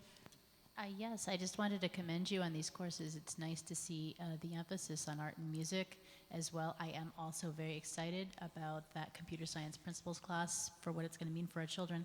I just had some questions about the digital audio workshop course, because I saw that the equipment required for that course is pretty expensive. I think it's close to $30,000 worth of equipment. So the question for you would be, will there be more than one section of that class per year? And the question that's probably more for Bill is, there's also something on there that says that we're going to be buying the equipment that's off the new MIDI lab for the high school. So is it possible to use high school construction money for that equipment? Or if possible, do we have any smart schools money left to go toward that? Speak to at all to budget or no?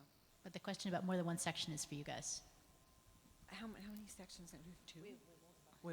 Currently, we have one. Oh, okay, Kent is, well, there's one section at the moment of that class, and we would be restricting it. We wouldn't be able to say whoever signs up gets to take that. Well, it sounds like if you only going to buy 20 IMAX, yeah, that's sort of a natural limit. I think that we have equipment now because remember I started by saying that the music production and technology class is currently existing. So we have technology now that we will continue to use. Once we grow the program to the level 2, then, and I think this is where Kent is going to jump in and speak for a bit, then there will be a need. I'm not sure if it's going to impact this budget season, though. So in terms of the financial impact, when we're looking at strategically budgeting, and this is something I'll put forth too when we present the projected tech plan, 3-year instructional technology plan. But long story short, regardless of the funding stream initially, we have to consider this as it's sustainability within our overall budgetary scheme. And the high school project does in fact get, I guess the best way to put it is augmented through capital funds. However, we do have to sustain that over time. So obviously the demand for the program will be a big part of how much we invest, and we'll be able to kind of phase that in over the course of several budgets. But we absolutely always look to support program first. So technology doesn't drive program drives our technology. So we'll work closely with the instructional side of the shop to make sure that we can support those endeavors. Does that mean we wouldn't necessarily buy all the things on this list this year? We will have to buy things for next year, correct? Okay, so we would be buying all the things on this list for next year to offer this class? We would need to purchase. Mm-hmm. Well, there is some existing equipment that's there now in the course, but there need to be some additions. So there's definitely a possibility. Was I too loud? Definitely a possibility to reuse. Right. Okay, thanks. Ms. Wilson. I apologize, I'll be quick, and it was about the computer science principles. I understand that's the second phase of the first phase being, of course, the essentials.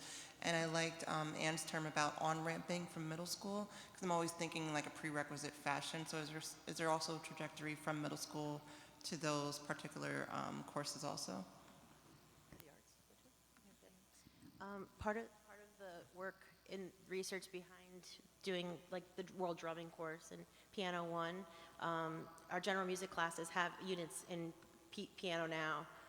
Students are using ukuleles in middle school. So part of that planning, not only is the music task force, is actually talking to the teachers, and I got to talk to students and talk to some boys who aren't in orchestra or band or chorus. And I said, how do you like piano?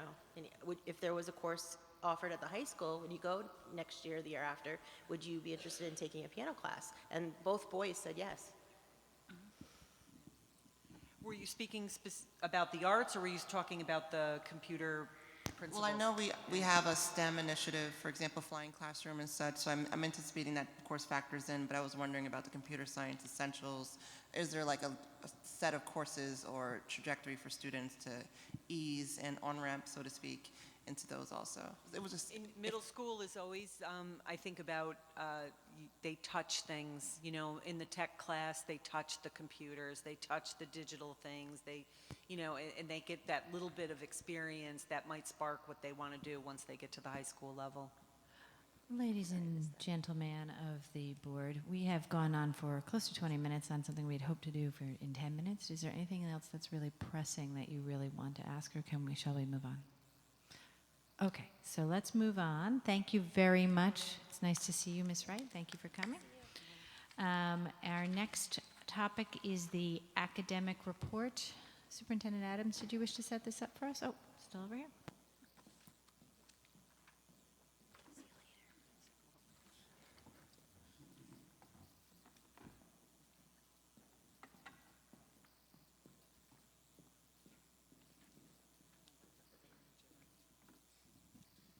Good evening again. Oh. So tonight we will provide the academic report for the 2017-18 school year, looking at our end-of-year results in both NWEA and New York State assessment, in addition some information on Ames Web that will speak specifically to our kindergarten through second grade literacy initiative. Our first two slides are about the district opt-outs or refusals. We had a 16% for both the ELA and math, and this represents an increase in participation for our district over last year and the year before. So that is good news. The other good news is that we did have 5 buildings meet their 95% participation benchmark this year, compared to 2 last year. And so the chart reflects what the opt-outs are or were across the district this past spring. So the next 2 slides provide a comparison, so you can see in context how we are performing with both the state and then districts of similar size. New York State saw the same or similar growth that we saw in their proficiency rate, so they're up to 45% in both math and ELA, and we are at 23% and 17% respectively. When we look at districts of similar size, we are faring again similarly to districts closest in size. So if you take a look at Utica, Schenectady, in comparison to Albany, we're all in that 20% range for ELA. Utica is faring a little bit better in math than we are. We're still in the teens in math, and when we look a little deeper in our data, we'll be able to talk a little bit about why.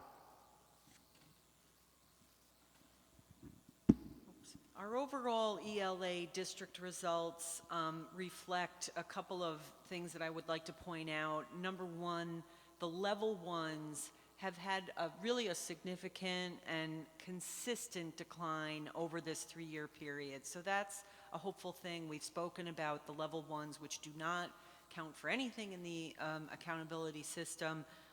Reducing them is a positive thing. And then at the same time, that moving up on the level 3s from 13% to 16% in 17-18. And then if you look at the chart with the data, a couple of things that I think is important to point out is for grades 3 and 4, we had pretty significant gains there at the grade level, moving from 20% to 26% proficiency in 3rd and 20 to 25 in 4th. And we wonder sometimes if that's reflective of these children have been exposed to Common Core curriculum, and that is our wondering around that. And again, that decrease in the 1s that we're experiencing at grade 3, grade 4, grade 5. And then also a high note, which we'll talk about more, is the 6th grade moving from 15% proficiency to 28% proficiency. So when we dig into the highlights of the data, what we find is a lot of our gains are seen at individual grade levels and individual buildings. And so New York State, when they put the data out, cautioned us against comparing this data to any previous year because of the changes in the testing administration and the length of the days. But we also know that other things tend to change as well. The cut score that's actually used to identify a level 1, 2, or 3, or 4 isn't always consistent, which is why we typically hang our hat on our growth data, which will be no different this year. So what we did endeavor to do was to take a look at our areas where we made some really significant gains, and then to put them up against another data point so that we're not looking at it as a singular data point out in time. So we're really excited to see that 9 out of our 12 third grade classrooms experienced gains, but what we wanted to also know is that did we also see at least gains either in their conditional growth percentile, or at least that they were still getting to that 50th growth percentile and getting a year-for-year worth of growth. Because then that validates that we are still seeing growth and it's not just a fluke of how this new administration was. And Karen will be surprised because she's usually the more positive one out of us when we look at the data. And Kawita's laughing at me because I'm typically known as the one who is not as positive. As I went through each school where we saw these significant, and in some instances, double-digit gains in proficiency and double-digit decreases in level ones, we also could bear it out in our NWEA data. So when we look at Albany School of Humanities in grade 3 and grade 4, they saw those increases both in New York State assessment data and NWEA data. In Arbor Hill, they saw those gains in grades 4 and 5 in both data sets. Grade 3, looking across our system, we had grade 3s at each schools that did so well, but not always in the NWEA realm, so we have to take some caution in looking at those. But for the most part, all the schools that are listed here, seeing some growth in proficiency, also saw some growth in their NWEA, or were at least at, or were at the 50th conditional growth percentile. Eagle Point, again, grade 6 across the board just saw some incredible gains, but particularly in the elementary schools, going from 9% proficiency to 32% proficiency in a year's time from one cohort to the next. Giffen, even though they didn't see as much growth as they'd like, what I had the conversation with them about is their growth in their reduction of level ones is significant as they move those students along to the next level, and even still their grade 6 seeing those gains. Montessori continuing to make double-digit gains, New Scotland double-digit gains, grade 3 and 5 at Pine Hills seeing those gains, but again those significant decreases in level ones was really a theme in our ELA results. And Sheridan Preparatory Academy, those decreases in level ones again significant while still seeing some growth in proficiency. Toast had a really good year. For the second year in a row, which is really important. So they're trending in the right direction and reducing their level ones at every grade level, or seeing proficiency with significant gains in every grade level. And Hackett is our one middle school where we saw some significant growth and reduction of level ones and the increase in level and proficiency.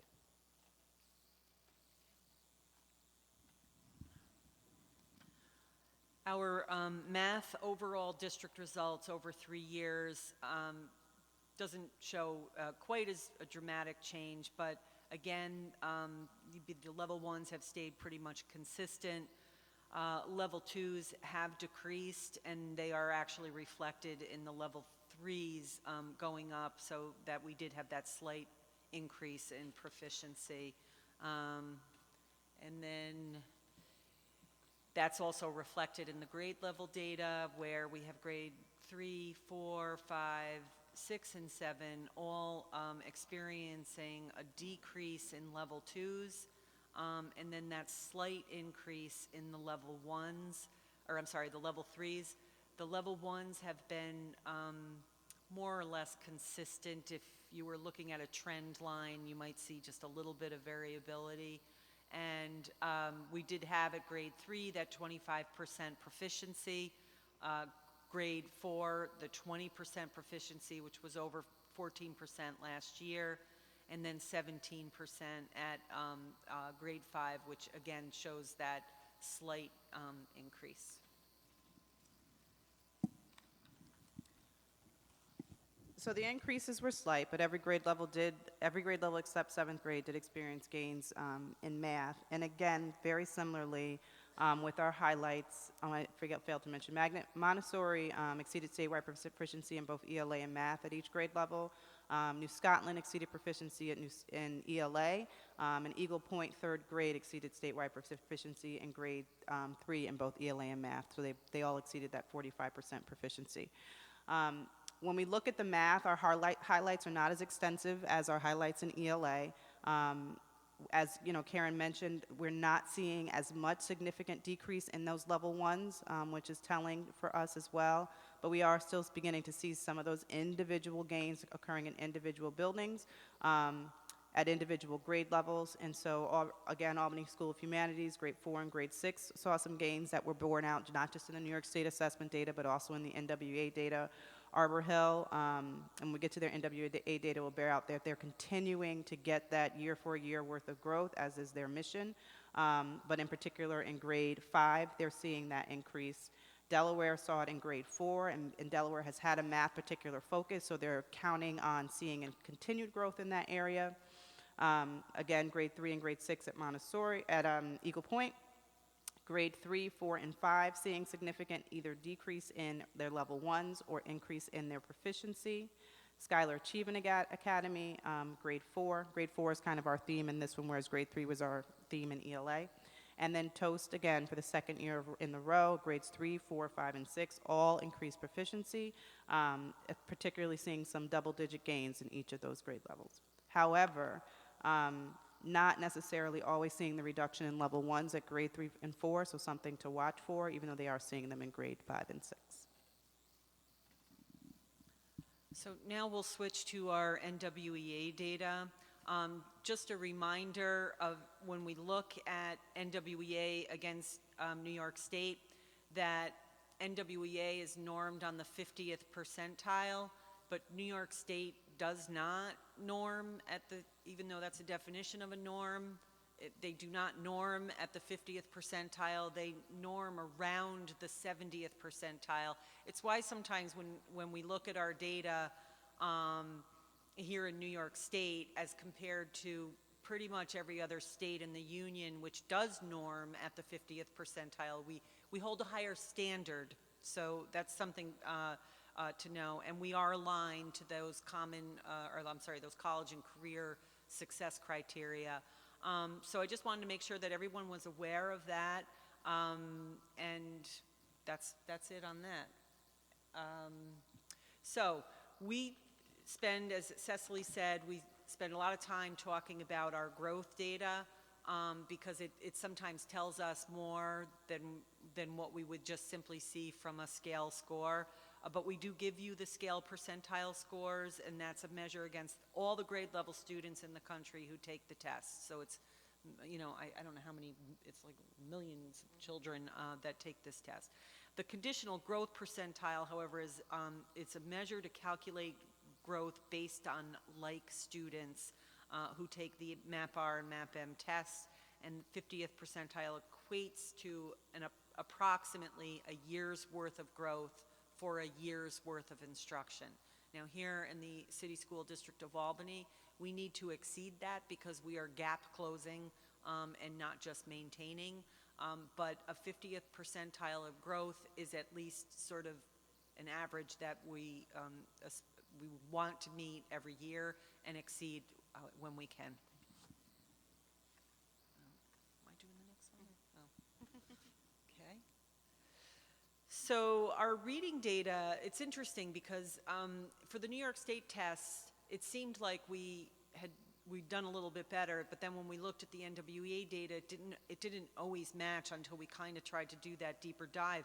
So you'll see that our score percentile for ELA really didn't change. If you look at the bottom, we went 38.9 last year, 38.8, so there's no significance there. And even the growth percentile went from 48.5 to 47.5. It's hardly significant. And then the same for math. Actually, math was a little bit different. We did show some gains moving 34.7 to 36, 44.3 to 46 in our growth percentile, but only meeting the 50th percentile for growth at grade 1 this year. So this is one of the first data sets that we get because the students are done taking this test in May. And so initially looking at it globally, it was not what we wanted to see. We're still looking for that spike where we're getting that, more than a year's worth of growth because we want to do that gap closing work. But as Karen alluded to, and as the previous slide alluded to, when you dig down, it's again, individual gains happening in individual places. We're not at a place where we have collectively our entire system moving in that direction. And so when you look at these highlights, which I won't list out this time, they are primarily occurring in grades K through 3. You'll see some 4th and 5th grade gains in the math data, but primarily in ELA, we're seeing them K through 3, where we're getting to that 50% conditional growth percentile, or we're seeing that improvement in conditional growth percentile. It's not consistent K1, 2, 3 in every single building, but if they're seeing growth, it's traditionally in those lower grade areas. We rely really heavily on this data at our level, but what we're realizing is we may not rely as heavily on this data at the building level, where the difference will be made as to whether there are improvements in this work. So each building does this work a little bit differently. And so we have a conscious effort at the system level called data teaming, which in some circles may have not been the most favorite thing to do. But as of last year, people have really begun to come into their own in understanding that particular cycle of work where you do a deep data dive and adjust your instruction and curriculum accordingly. We are at a place where we are trying to develop the capacity of our folks to see the connection between the data that sits in NWEA and the instruction that sits in their classroom, which is hard when you do this assessment only 3 times a year. So I do it in the fall. My kids change dramatically between, October and December. I may forget about that data in the fall. But what should be happening on a regular basis is we should be using this data to identify the standards that our students have gaps in that we need to fill and scaffold in order for them to access grade level curriculum, and so that we begin to see the needle tick and move in this particular assessment. In defense of our teachers, we are data rich. There is so much data that they're swimming through, they're not sure which one to swim to. And so I put the ownership and responsibility on us to do a better job of directing them to the data points that they need to be able to utilize to validate the instruction that they're doing and to make the adjustments that they need to have. And we've poured a lot into our teachers over the last few years is what I'm coming to realize. As much professional development as we've offered, as new programs, new assessments, et cetera, they still need time to get steeped in the work and to refine their practice in the work. In those places where we are seeing the gains, it is teachers who have that capacity to look at their data and to adjust their instruction accordingly and to meet the needs of the children sitting in front of them while still tackling the grade level curriculum. And it sounds very simple and linear, but it's really, really hard work to be an extraordinarily effective teacher that gets these gap closing gains that we're asking everyone to do. And so we have to be conscious of that and what we're asking our teachers to do, and we have to be thoughtful about how we're supporting them and getting better in that work. And that was a lesson learned through the data team process. We tried data teaming 2 years ago and just said, go forth and prosper, and they were like, what are you talking about? And we set it up last year where we had facilitators and coaches walking them through that work to really develop their understanding so that they are capable of doing the work in a way that they understand, and will give us the opportunity and the place to stretch their understanding of how to effectively use this data. So when we talk about conditional growth percentile, our translation for our teachers is, now go back and look at your NWA data and see how many of your students met the target that was set for them as an individual. And so translating it into language that they understand is also really significant. And until we are able to do that consistently throughout our system at the elementary and even the middle level, we'll continue to see these sporadic gains in different grade levels who have that capacity versus seeing a system-wide swell in growth in those who are able to exceed that conditional growth percentile of 50%. And I think I would just like to add that also in the data teaming, sometimes when we're using our assessments, our resource assessments, where they're more, they're what the teachers are seeing on a weekly basis or a couple of week basis, that they are having more success. That makes more sense to them. So we're also trying to encourage that practice where you're sitting down with your group of teachers and you're saying, we're going to look at just these 2 questions which address this standard. This is the strategy we're going to use. We're all going to try to use this strategy. And then everybody goes forth for that week, and then they come back together and can discuss how many children achieved it, what percent they got, why perhaps some children didn't achieve it. So that's the kind of on-the-ground work that we're doing with data, both big and small. I want to actually, I'm sorry, I just had to add, I wanted to add that for clarity, but I want to move now to the K2 initiative. So what I have put up here is the conditional growth percentile for both reading and math. While we had a little bit of a dip from last year, from 2018, from 2017, 2018, I would say that there's an overall trend up because we started at 41.8%, and now we're at 46.9%. And for math, we started low as well at that 42.4%, and have maintained around that 48.7%. It's still above that 2016. We would have loved to have seen a little bit of more growth in that area, but the data is as it is. Another data set that we look at, though, is AIMSweb. And this chart actually represents 4 years now. And the orange bars represent the national rate of improvement target. So that is the target that we're always trying to meet and exceed.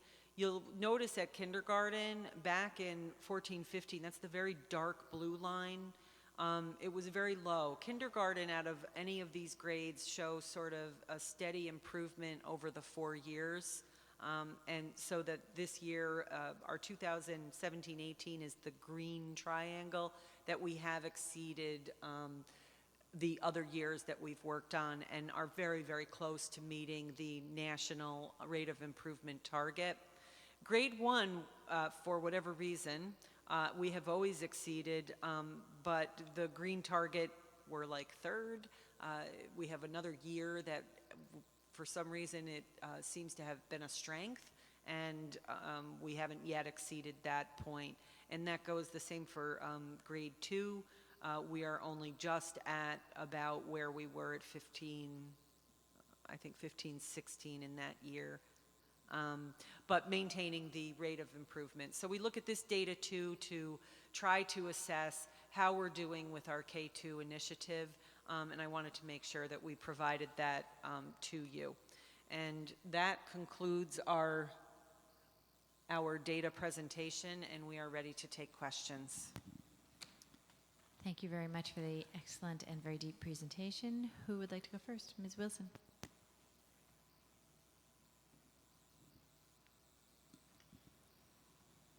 Thank you sorry about that delay. I always organize my thoughts into notes first, so sorry. Thank you for your presentation. So my first question is, growth is more or less our measurement or measuring stick for progress, and we indicate that there's gains at different building levels. And you indicated this also last year about the importance of data teaming. What is the degree of buy-in that we can implement or even an implementation time frame for buy-in on data teaming, or the rate of adoption that we could have at all the schools? So last year, every school except 2 did data teaming at every grade level with the support of either the instructional coach in math, ELA, or our district data coach, or the building principal if they had that comfort level in data. At the end of last year, throughout last year, and I think even in one of our presentations we mentioned, we began to see the buy-in kind of snowball, because teachers had experienced what we call a short cycle, which is where they take a unit of study, do a pre and a post, do some work in between, and saw the ability to move proficiency in a particular skill in a short amount of time if they targeted their instruction on that particular skill. And success breeds buy-in. So I can tell you all day long to data team, but until you experience it and feel what it means to have your teaching practice impact student results, it doesn't mean anything. And so I think over the course of last year, we really got buy-in through teachers experiencing that success in their short cycles. And so this year, the 2 buildings that did not do as full an implementation as last year, they're the focus of our data coach. And so all of our buildings have 3 times each month, once a week, where they are doing data teaming with the support of their coach or principal if still needed, and some of our teams are completely efficient to do that work on their own. Our challenge is then to help them discreetly tie their NWEA data to that, and in their defense, again, the NWA data isn't, it's really, really minute pieces of the standard broken down for each and every child. And so it's hard to grab the standard and say, this is the standard my entire class needs to work on, or these 7 students need to work on. And so we've been talking with our NWA expert, Emmer, about how we can do that more cleanly for teachers so that we can have that sit in the data teaming process as well. Dr. Tutor. I'm looking at the small city district proficiency rates, slide 6. So what distinguishes us from Utica and Newburgh, which have similar student population size, but the rates are still much higher than ours? So what is it that they're doing that seems to work? So I'll be honest, I can't speak to what they're doing specifically that works, but when I've spoken to Troy, which is a little bit smaller than we are, it's stability over time. So they've been able to do something for a period of time. They've had leadership in place for a period of time, and so people have been able to develop an understanding in their practice for an extended period of time. Troy also does something where they have some level of they've increased building buy-in by thinking through the choice of the selection of what resources are used and marrying, not a single resource, but maybe multiple resources to do that work. But the building has to have the justification for how that actually happens. But I think for us, I think I said this to Karen, publicly to Karen last year, it didn't matter what curriculum resource we chose, we just have to stick with that curriculum resources, learn it well enough so that we know where the holes in, and then know how we want to plug those holes so that our teachers feel confident and competent in what they're teaching and can address those needs for those students. And so we've had, admittedly, a lot of change in our system over the last few years, from curriculum to staff to leadership to all of those pieces. And I think the one thing, that will have immediate impact is our ability to hold tight in something long enough to see its impact. Would you say we are approaching stability? Yes. So these should improve. Yes. Okay. You know he's going to remember that next year. Anyone else? Jen? So one of the schools went drastically up by 20%, almost in every single grade. Was there something there that you really noticed and you can talk about? Toast. So the question you asked is the question I asked all building principals once they got their data, is to go back and reflect with their staff on what they did or didn't do that they thought had impact on their results. A lot of buildings did give credit to the data teaming process and their teachers really understanding how they could use that to drive their instruction. Some buildings, however, to be very frank, have tried so many things, they're not 100% sure which one thing did the trick. And so one of the things that we did in our DTSCE reviews last year was to have them begin to codify the practices that they have in place so that we don't feel like we're doing this, we'll throw spaghetti at the wall and pray one of them works and then not know which one actually works. But they all felt pretty confident. TOAST had the support of our district data coach last year, and what I watched them do last year was mid-year celebrate what accomplishments they had made in their data teams and also began to see the alignment vertically throughout the building through what they teach as a result of data teams, and recognizing that they needed to have common language around what they were teaching to the children. So if I'm teaching how to solve word problems in first grade, I should be using a very similar strategy that children are going to see when they go to second, third, and fourth grade. So when I asked that question, those are basically the responses that I received. But there's not some silver bullet out there that they put out there that made the results change. They did, but other schools had better participation rate this year as well. But yes, TOAST did increase their participation rate to those who tested. I know Jen has another question, and so does Tabitha, but before they have a second one, does anybody have a first? Ms. Roach? I just wanted to thank you guys for your very thoughtful approach to explaining this data to us tonight. I really liked how you talked about calibrating the state test data with the NWEA data, and I really liked how you included the other small city information to kind of put it in perspective.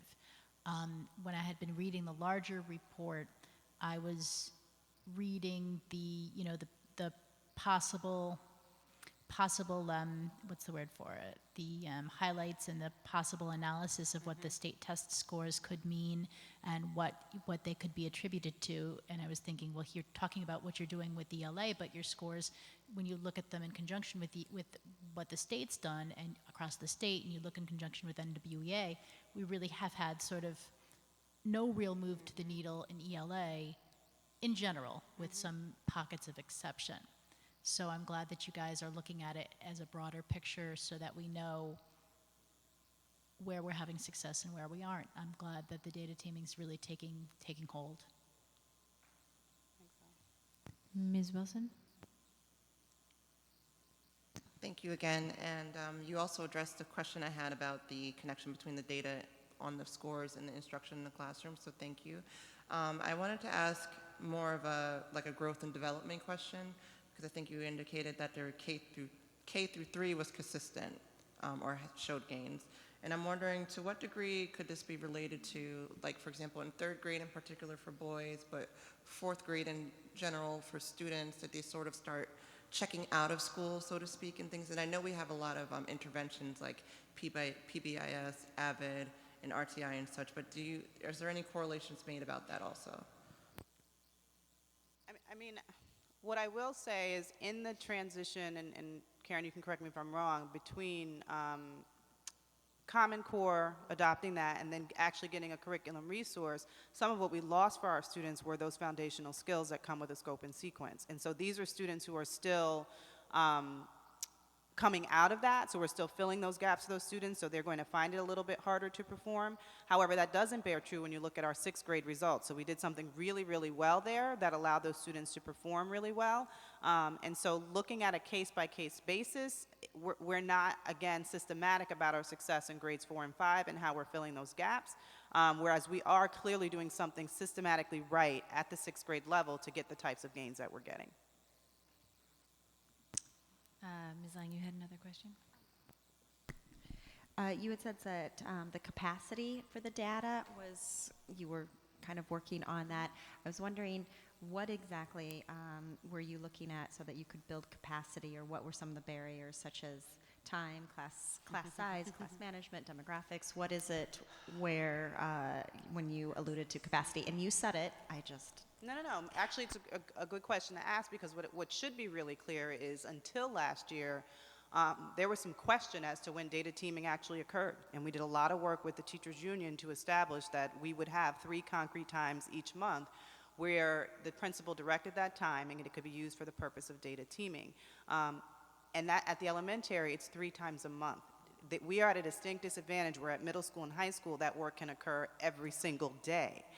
So we're asking elementary teachers to crunch all of this data and curriculum and make these changes and make these adjustments and meet one time for 30 minutes and pick up their class and get to the bathroom and all those things in that one time.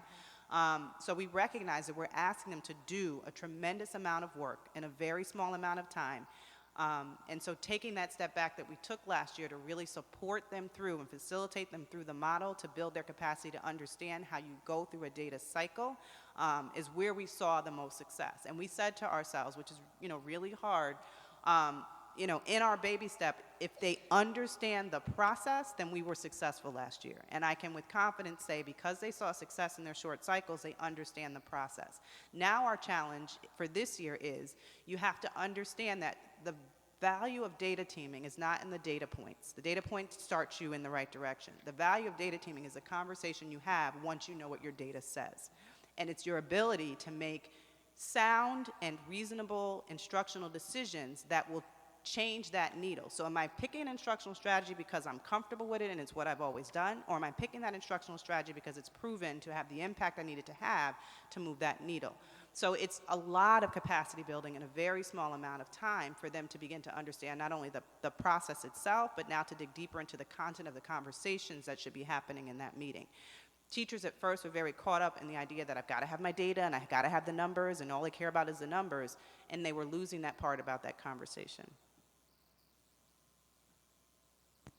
Ms. Smith? Just, I think Ms. Wilson and Ms. Lang's question are related, or the kind of question I wanted to ask. But you're equating like capacity also when you use the word systematically, are those are the same concepts? Because I want to know, like, I get capacity, I just want to know systemically. So I would what's say going we have built a system for data teaming. Like that has been our our singular by force mission, to have a system that every school in the district will use the district data teaming process to look at data and to make instructional decisions. So that is systematic. Capacity to do that work, however, is not yet systematic. So we've built the system, we now have to build our teachers' capacity to do that work in the system that we've built. I wanted to just add, I really appreciated that last bit about how data teaming really works instructionally. There's this constant push and pull right now where I get a lot of feedback from people, why don't they just let people teach? And I say, well, we tried that, and children weren't learning, so we have to do something different. But that doesn't mean we don't honor our teachers and the ability for them to use their humanity to interact with a child, like that art and that love of teaching. And what I'm hearing you say, and the way I'm going to try and understand it, is that we're helping fill the quiver with more arrows, fill the toolbox with more tools by figuring out, it's not, so that you can figure out which tool to apply to which problem, recognize the problem, have a whole bunch of tools, and be able to apply the right tool to the right child at the right time, which some people are just magical, and they can do that. Yep. But we're not going to fill our district 100% with magic.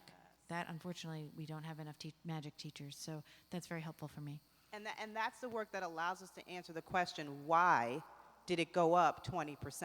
Because if I can't answer why it went up 20%, I can't repeat it the next year. Anyone else? Thank you very, very much. This is one of the most important presentations we get all year, so we very much appreciate the depth of information you provide to us. Thank you. And next is the discussion on the Albany High Rebuild Workforce Development and Workforce Development.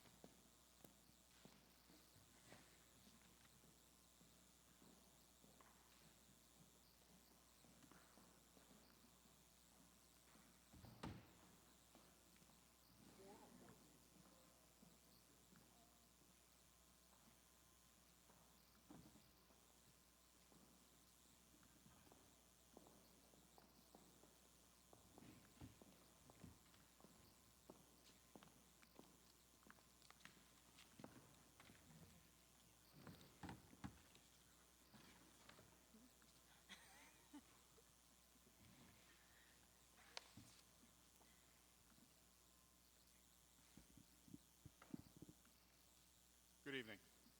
Is that on? Good evening. I'll begin with introductions. We have our partners from Mission Accomplished Transition Services here with us tonight. Carmen Duncan, the chief coach and founder of Mission Accomplished, and James Mitchell, who is the community advocate manager for Mission Accomplished and working on this project for us. I also wanted to thank, they're not here tonight, but very integral to this work have been Carl Stewart from Turner Construction, Scott DePhillips from Turner Construction, and also our own Ben Mara, our facilities planning director of facilities planning. So let us begin. This work is, as all of our work is, aligned with our vision, mission, and goals. And in particular, in our goals, aligned with empowering our families to support the success of their children and partnering with our diverse community. Nope, I'm going the wrong way. It is, of course, an outcome of our Rebuilding Albany High School project. And through our campaign to ask our community to support the referendum for Albany High School, we made 3 fundamental promises to them. We promised that we were investing in our students, and I keep going the wrong way, investing in our, that's my typo, investing in our students, investing in our community, and investing in our future. We're here tonight to talk with you about an update about that investment that we're making in our community.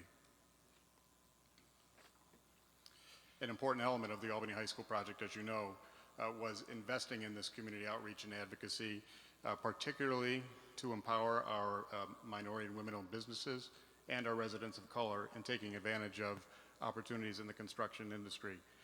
That includes the Albany High project, certainly, and that's a very important element of this for us. But this is not limited, this work is not limited to the Albany High School project. We want to help our minority and women-owned businesses and our residents of color take advantage of these opportunities wherever and whenever they exist. The Albany High project will be completed in the fall of 2025. We want to empower people in our community with the knowledge and skills to be successful for a lifetime. We began these efforts on our own as a district in 2017, primarily through our work at the summer events. We began by handing out some basic information about the opportunities, about some pathways that folks could find additional information to engage in this, and beginning to create a database, a contact database for people who wanted to be engaged in this process and to find more information. We, through the summer of 2017, collected about 85 or 90 individuals to begin the growth of that database, and that has continued to grow through the work that Mission Accomplished has done, and we'll touch on that in a little bit. We participated in the statewide MWBE Forum last fall for the first time, held several of our own MWBE and workforce development forums through the winter, and then brought Mission Accomplished on in February, and Acuta Digital, which I'll talk a little bit about later on in the presentation, on later in the spring.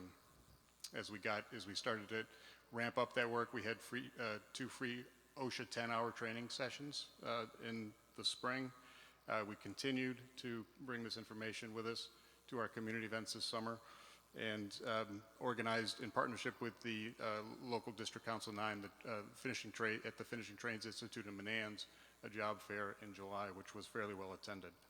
We had a very well attended community update in August, just before the start of school, and we once again this year participated in the statewide MWBE Forum. Our outcomes to date, we don't have any. Just kidding. We trained 50 people in the OSHA training that we had this summer. That was free OSHA training held over 2 days. We've attended 35 community events talking specifically about this information. We had more than 150 people attend community meetings that we've organized over the past about 14 months. There were 26 attendees at the job fair that we held at the Finishing Trades Institute in July. And that database at the moment has grown to 213 individuals. And that's, again, we started with 80 or so, but Carmen and James and the work that they've done have really added to that, and we'll continue to grow that. Looking ahead a little bit this fall, these are the events that we have coming up. There is a speed networking session, and I'm disappointed I'm not going to be able to attend that next week because of the NISBA conference, but I'd really like to know what speed networking looks like. But they're doing that next Wednesday. We're going to do another free OSHA 10 training session in November. Thank you, Bill. We'll have an MWBE information session in later November. Our second trade unions job fair and information session is coming up in December, and that is a great and evolving partnership that we have with the local unions. And then there is an MWBE coaching session planned for December 13th. And this is the part where we switch PowerPoints, and I turn it over to Carmen and James to talk about the significant additional work they've done on top of that.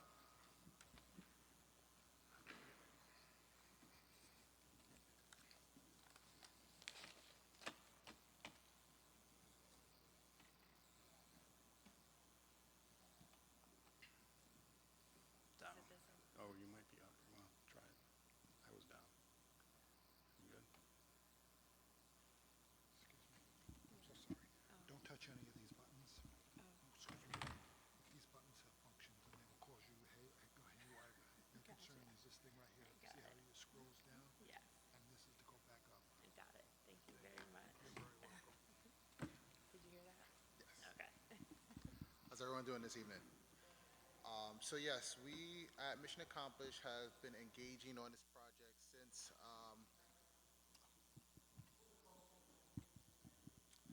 we at Mission Accomplished have been engaging in this project fairly aggressively since I want to say May when I came on to the project, and since then we have been, just really trying to be creative in how we do a lot of the community engagement that we've been doing. Sorry. Trying to be creative in how we do a lot of the community engagement and developing that database that Ron said we were able to extend a little bit. So I'll go over some of the ways we've done that so far. All right. So far, since May, we was able to attend 28 different events. Out of those 28 different events, 17 of them were community-based organizations, put on by community-based organization or different non-for-profits. The other 11 was put on by for-profit businesses, or we went into businesses to target their audience, target their customers, and different patrons of different types of businesses in the community. We'll pass some information out so you can see some of the businesses that we attended. And again, what we tried doing was being very creative. So attending the MWBE Forum, as Ron just mentioned, to strengthen that the relationships between other businesses, but also educating myself on what that MWBE certification means, so I can then pass that information on to other new businesses. I also attended the OSHA training, but I don't think I'm going into construction anytime soon. Coordinated and attended several meet and greets. These meet and greets was held in places like Frank Chapman Center, the public library, and various barbershops. So again, just trying to be untraditional about the techniques that we use to engage just the community that we're working in. We also, as Ron mentioned, coordinated a few events ourselves, the speed networking event, the MWB Mixer, as well as the job fair held in July.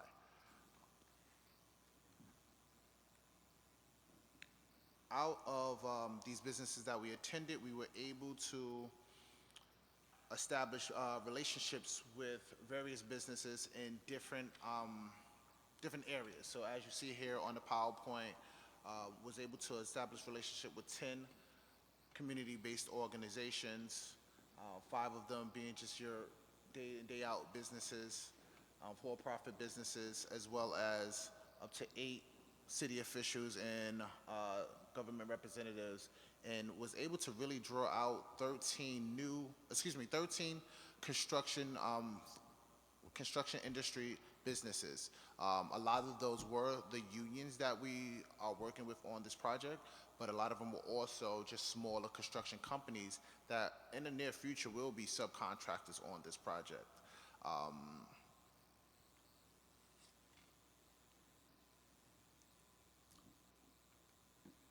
All right, and since, as I said, since May, we have been able to establish a database of about 75 people that we have engaged with since that point. Out of that 75, up to 15 of them have been receptive and has been working with us since then. And out of that 15, we were able to connect them to 6 different unions, excuse me. Some of the unions that we work with was Heat and Frosting, the Plumbers Union, the Electric IBEW, and the Laborers Union. So as I said, out of those 75 people, we were able to filter through and have 15 of them work a little bit closely with us throughout this process, and 6 of those unions that we work closely with.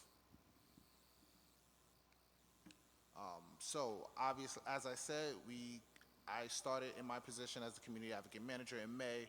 So since taking on that role, I have obviously come across some challenges, some new things that I've had to learn along the way.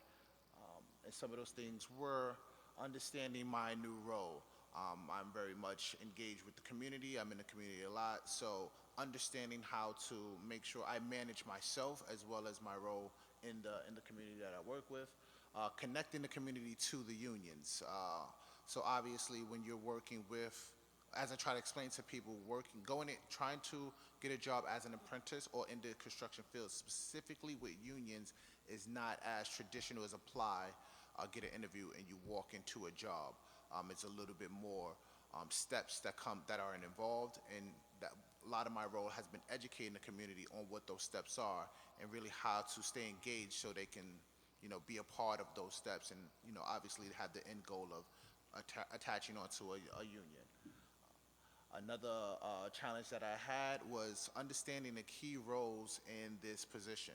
So there's a lot of people that I'm working with, from Ron to Ben to the gentleman at Turner Construction, along with Jeff Scott, who's Jeff Stark, who oversees all of the unions on this project, understanding who was my point people, who I need to work with the most, who will be the most supportive. All of them have been extremely supportive, but in different ways. So a lot of that was a growing, a learning curve on my part as well.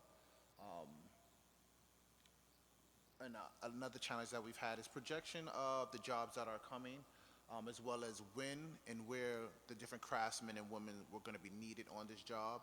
And from what I learned, that's something that's consistent on all construction projects. That's not something that's necessarily going to come right up front. You got to go through the schematics, if you will, and really learn what's happening. And as that's rolling out, we can start to identify what jobs is coming in the next phase, as this one was already started when we came on. And then identifying the appropriate candidates. As I said, when you saw that number, we had 75 people that we engaged with, and that number then dropped to about 15 that worked closely with us. So at this point now, we're just really trying to make sure that we're identifying the right people that are, not only interested, but also going to follow through on their end or be as aggressive or responsive towards, us reaching out and working with them. So that's a lot of the, some of the challenges that I've faced over the past few months. Some of the solutions that we developed was really taking time to reflect over the first 6 months. And I just want to indicate that we haven't hit 6 months yet, but just really taking that time to identify, what it is that we're doing, working through the kinks. As I said, when you hit the ground running, you really want to make sure that you don't miss anything or you don't overwork yourself doing the wrong thing. So that's really, an area that we had to focus on, or I had to focus on, really. Strengthening, as I said, my rapport with Scott, with Jeff, and Ben, really just finding out where they can best serve me so I can obviously be the best community advocate for not only Mission Comp, for the community, really, so in the school district as well. So really just building that relationship and working with them to find out how they best can serve me. And then engaging with the community. Engaging with the community and responding to the communities. As I'm doing a lot of community engagement, I want to make sure that I'm taking the information that they're providing, some of the concerns that they have, and bringing that to what I'm doing bringing that out of what I'm doing, and bringing that to Ron when we have our meeting as well. Because a lot of what they're saying, a lot of the concerns that they have as a community are things I think that we want to hear, and maybe not necessarily addressing everything, but bringing it up to find out if it's a valid issue or not. So with that, okay.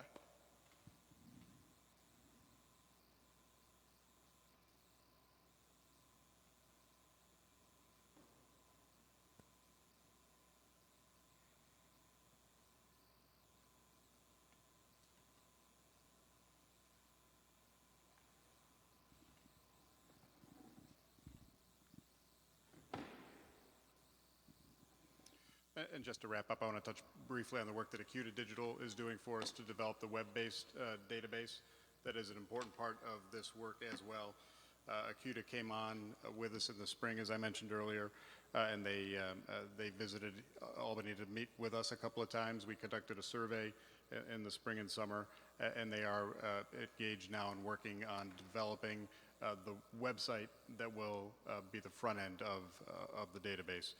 The most recent development is we've settled on a site map schematic that they're now using to create what they call, and I'll switch to the next slide. New term for me, user journey schematics. So we'll have those by the end of the month, and we'll have those for review at the Facilities Committee in early November, and that'll be the next step in the project. And you can see the timeline that we'll be working toward trying to get the website and database launched in early spring, March or April. We'd be glad to take any questions. Board colleagues, who would like to go first? Ms. Wilson? I should just start with Ms. Wilson. No, you do it. You can do it. I apologize. I just realized I did that all night. Sorry about that. Well, thank you, Ms. Duncan. Thank you, Mr. Mitchell. Thank you, Ron. Outstanding presentation. I just had a few questions. I'm going to hone in on I want to compliment you on your challenges slide. That was my favorite, and why is because I perceive challenges as opportunities. So the ability to assess where things will be difficult will basically promote our success later on, so I appreciate that. And I saw many of the things you identified as challenges. One of the things I was curious about are the barriers that are real and perceived for the people we're trying to recruit. There's a lot of what I would call history, so to speak, and people feel there's a status quo, for example. Or even more specifically, very recently we had an uptick of violence in our community. It's a certain demographic engaging in violence, it's a certain age group. And these are highly employable individuals, but they're not really engaged or tied in, per se, to the workforce. They've been out of the workforce for a while. So I'm curious if there's been any sort of, you did outline your partners, and I'm wondering how, also in addition to that question, the partners, if they're generating referrals for you, because I know you identified state agencies, and I know within state agencies there are also MWBE professionals and things of that nature. So I'm just curious about your approach with the things that I've outlined. We've been very intentional about the locations we are going to in order to provide information. So for example, with a barbershop, making sure that we are connecting with the Youth and Workforce Services department within the city of Albany, where they're working with individuals within the A-Light, which is also known as the Summer Youth Employment Program, and formerly the Youth Build program. I'm not sure what it's called now, but I know that they're developing a new name.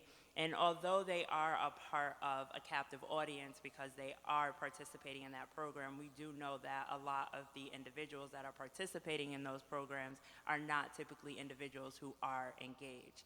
So we're taking, in the beginning, a little bit of an easier route. We're going to more captivative audiences, and then as we continue to move into our role and strengthen the foundation that we have, we will start to knock on doors in some of those communities that you are referencing. And we also, yesterday, we were a part of the Second Chance Job Fair, which was very well attended and was led by the city of Albany, and that was specifically for individuals who are coming home from prison or from jail or from some type of institution. And there was one gentleman who was hired on the job as a laborer who did come to the July 12th job fair, and he had been home at that time a year and a half, and his response to me was that we were the quickest moving team to help him gain employment. Ms. Lang. Out of the 75 that were initially interested, what were some of the challenges of either keeping their interest or moving them forward through the process? Right, so out of the 75, a lot of them was just having that constant communication. When I first came on, I was the only individual reaching out to them. So just making sure that was some of it.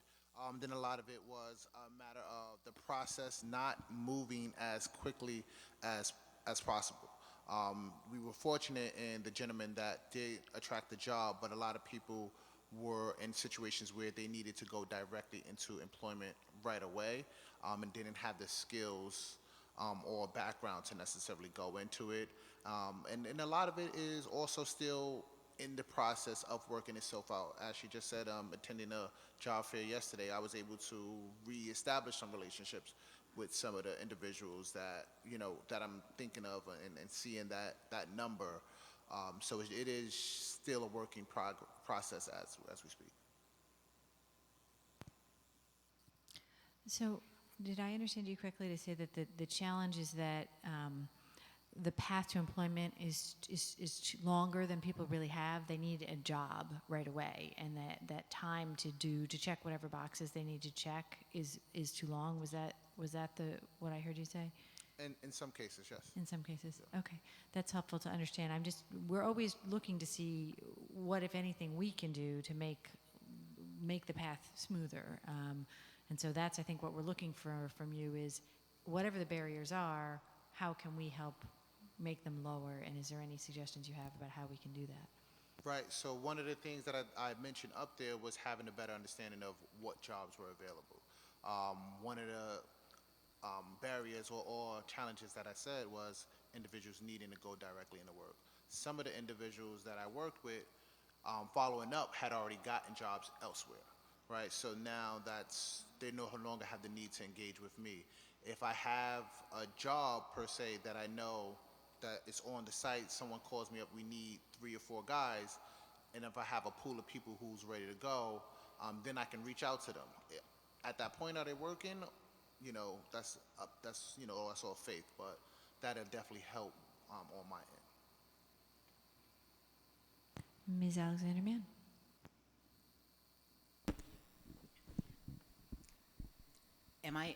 I'm getting the sense that perhaps some individuals also, perhaps there was a sense of hopelessness or giving up. Is that somewhat accurate, given the length of time? I'm tagging on to what Ms. Duncan said at the end. There was one gentleman that received a job. He had been home for a year and a half, and his comment was, "This was the swiftest it moved." Right. So, am I accurate there? Is there a sense of hopelessness or? Yes, because we also engaged with 2 young men in the very beginning, and one young man was like, "I'm on parole, like I need to get a job." And our reality is not every job is going to be available today. And he needed some more coaching before he could even get to that place. And there's a level of understanding that someone needs to understand that they need some more coaching before they can even step in the doors of the union, because there's a level of patience that you have to have. So if you don't have the patience with James and I, it may be a little bit even more challenging for you to have patience with someone in a union who is sharing with you each one of the steps, and it's a challenge for you to listen to us as well.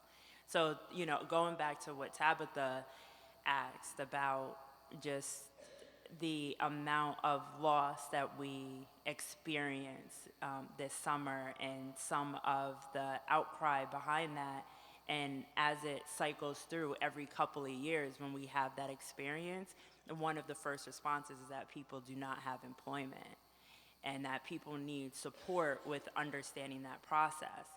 But it's a reciprocal relationship where, yes, we can provide you the information, but you also have to be willing to show up, and you also have to be patient. So we've had some pushback with that, where there are certain individuals in the community that feel that we basically need to be out there begging people to come to us. And we've had to help them understand that no healthy relationship works that way. Ms. Smith. Thank you both, and Ron as well, for this presentation. And I think, Carmen, what you just said was, I just wanted to echo a little bit. The difficulty with this project is that there's so many different phases and components and pieces, and everything has a particular time and procedure to it. So while we're trying to go out and make sure we are, getting folks in and interested and partaking in training and apprenticeships kinds of things, the actual employment is not present currently. It's going to be a little while longer. And that's really hard when you're in a place where you need work and employment. So I think that, and I think I might have thought you were going to speak a little bit more about those kinds of challenges, but I think you're touching on it. And because the other piece is you wanted to have, or you intend to have, some like more, I don't know, personal, or I want maybe social emotional kind of support for individuals, but we're not quite there yet either, right? So these are all the pieces that we do require some patience and so forth. And then my other just comment, I wonder, do we feel like we still need to do more in terms of people understanding what the process is, what the time frame is, and again, back to your point, James, what jobs will be available by what time period? I mean, what else can we do you think, to garner interest, keep interest, sustain it, and then have things happen? I believe, and I'll also pass it over to you, James. I believe continuing to have the dinner and the updates are going to be incredibly helpful, because people will see that there's a level of transparency, and there's a level of continued engagement, and there's a level of continued update. So there's not a lot of lag time in between the times that they're receiving information with the dinner and the update, and as well as the small events that we're having in between times. So basically, people can access us at least once a month. I mean, there definitely is gonna be a time where we're like, probably in like the next, like November, where we're like, we really have to reflect in order for us to continue to move forward, because we can't move forward without having that process. Earlier, Cecily made a statement about having, she said something about spaghetti sticking on the wall, right? So in order for you to understand how that spaghetti can stick on the wall, you have to understand what you're doing to be able to move forward. Yeah. Ms. Wilson. I'm glad 3 people have had the question that was like on my next list of questions was about the landscape of the jobs available, and I think Vicki can articulate this better than me, but there definitely is phases to the project. So is a part of it, going back to the messaging communications, that somehow, no matter what we said, we've always called it workforce development. Somehow people heard, we can get you on this job today or tomorrow, but whatever promotions we can do to sort of like engage people to understand that maybe in phase 3, if you have a skill with painting, we can incorporate you there. So we need to start the hiring process now, which I heard everyone mention that we need to better. So that's probably a major takeaway, is understanding the landscape of what phase, what jobs, and what skills will be required. Did you want to say something? I do, but I'll. No, go ahead. Well, one of the things that I want to say is that's why we're hosting events like the Speed Networking event. In this event, we're going to have that information, so individuals who don't necessarily know what it takes to go into the construction field will not only be working with individuals as union reps, but working with people from their communities that own their own construction companies, right? So a lot of the question I keep hearing is around the jobs that are available on this specific site. Some of the construction companies that will be at this Speed Networking event are looking for individuals who are already able to come onto this job like tomorrow, right? So that answers that questions of jobs availability. So now it's just a matter of, like you said, educating people of what it takes, and then obviously having them have an understanding of what they're going to have to give or put into it to come onto these jobs. One of the things Carmen just mentioned was the community update and a dinner. A lot of the information, what I thought was really impactful about that was a lot of the information that the community spoke to were things that we had already implemented, or currently working on, or things that are happening on the calendar over the course of the next 2 to 3 months. So the response time from that community engagement, or bringing the community up to speed on what we're doing, or vice versa, is happening in real time.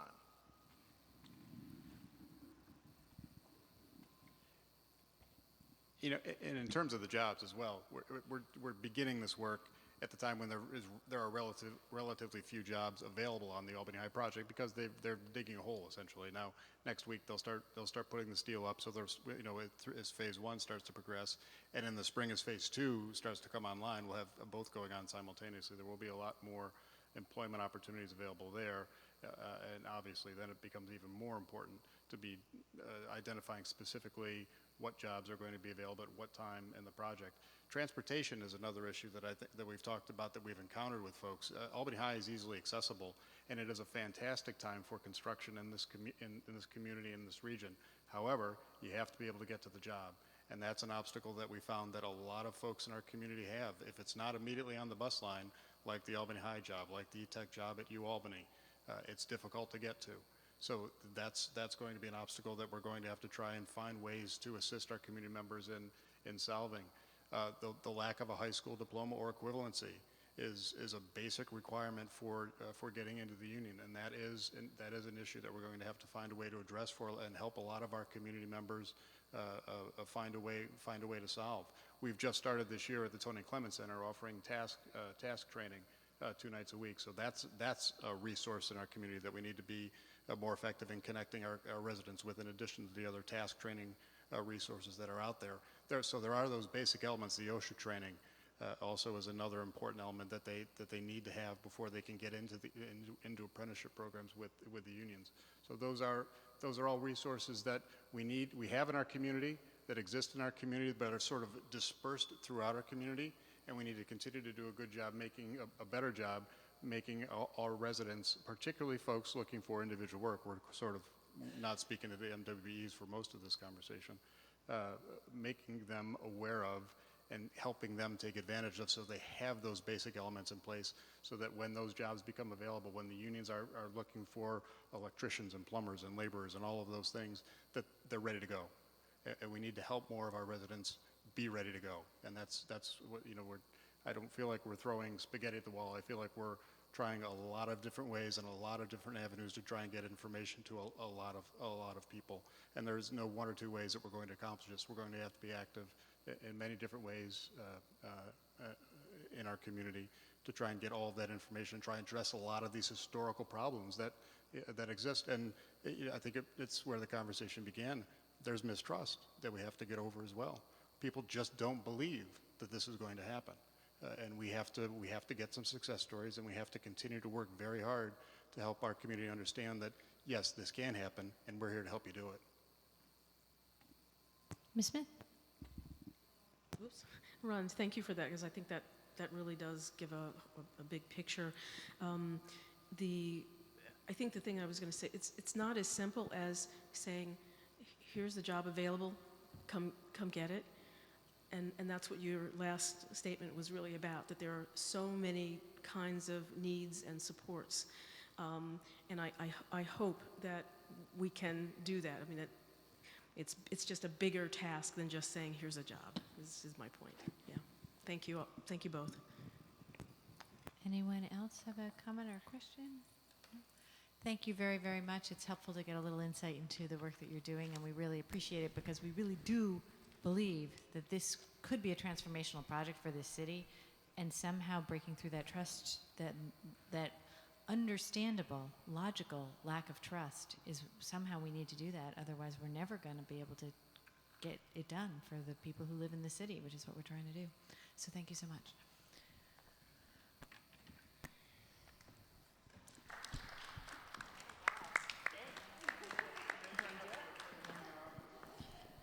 Okay, I just want to say this is, we're supposed to adjourn here, but I would like to amend the agenda to add other business if possible. Jen has a motion on the floor to add other business. Can I get, that's a motion and a second from Ms. Wilson. All in favor? That's unanimous. Jen? I just wanted to kind of talk about the 6th grade computer class that was going around, and I know that that's been a big topic, especially in our community. And I was wondering if there was update or if there's anything that we should know. We do have an update. We have a parent meeting at Myers on Monday to address this. One of the things that we've done is we've looked at the schedule and looked at changing how we're delivering that service and making it align more in alignment with the way in which benefits our students in a blended learning approach. We're looking at offering ELA and mathematics enrichment each day, and then the teacher would deliver the interactive portion of the instruction along with the iReady. And so I do have a letter that we're preparing that I'll share with the board prior to it going out, just so that you can see all the details of what's going on. But I want to thank our team for looking into that again, and really thinking about what is it that we look to do with computer-assisted instruction. And it's not that computer-assisted instruction is something that we disagree with. We absolutely agree with it, but it is not the primary mode of delivering instruction. And so we have developed a blended approach for this year, and we're looking at that starting as soon as the second quarter, which will be November 13th. Thank you. That's all. Terrific. Thank you for that update. Very helpful. I think that sounds like a very good approach to get us through where we're going. And I know I wanted to mention to board colleagues, I think I put this in an email, that this has come up several times at agenda setting, and that there will be a more complete presentation on the 6th grade computer-assisted instruction coming up in a couple of board meetings. So I look forward to that. Anybody else for other business now that we're in that, since we're open? Okay. Well, then I would like to look for a motion to adjourn. Ms. Alexander-Mann, seconded by Dr. Chator. All in favor? Tabitha from the back. That is unanimous.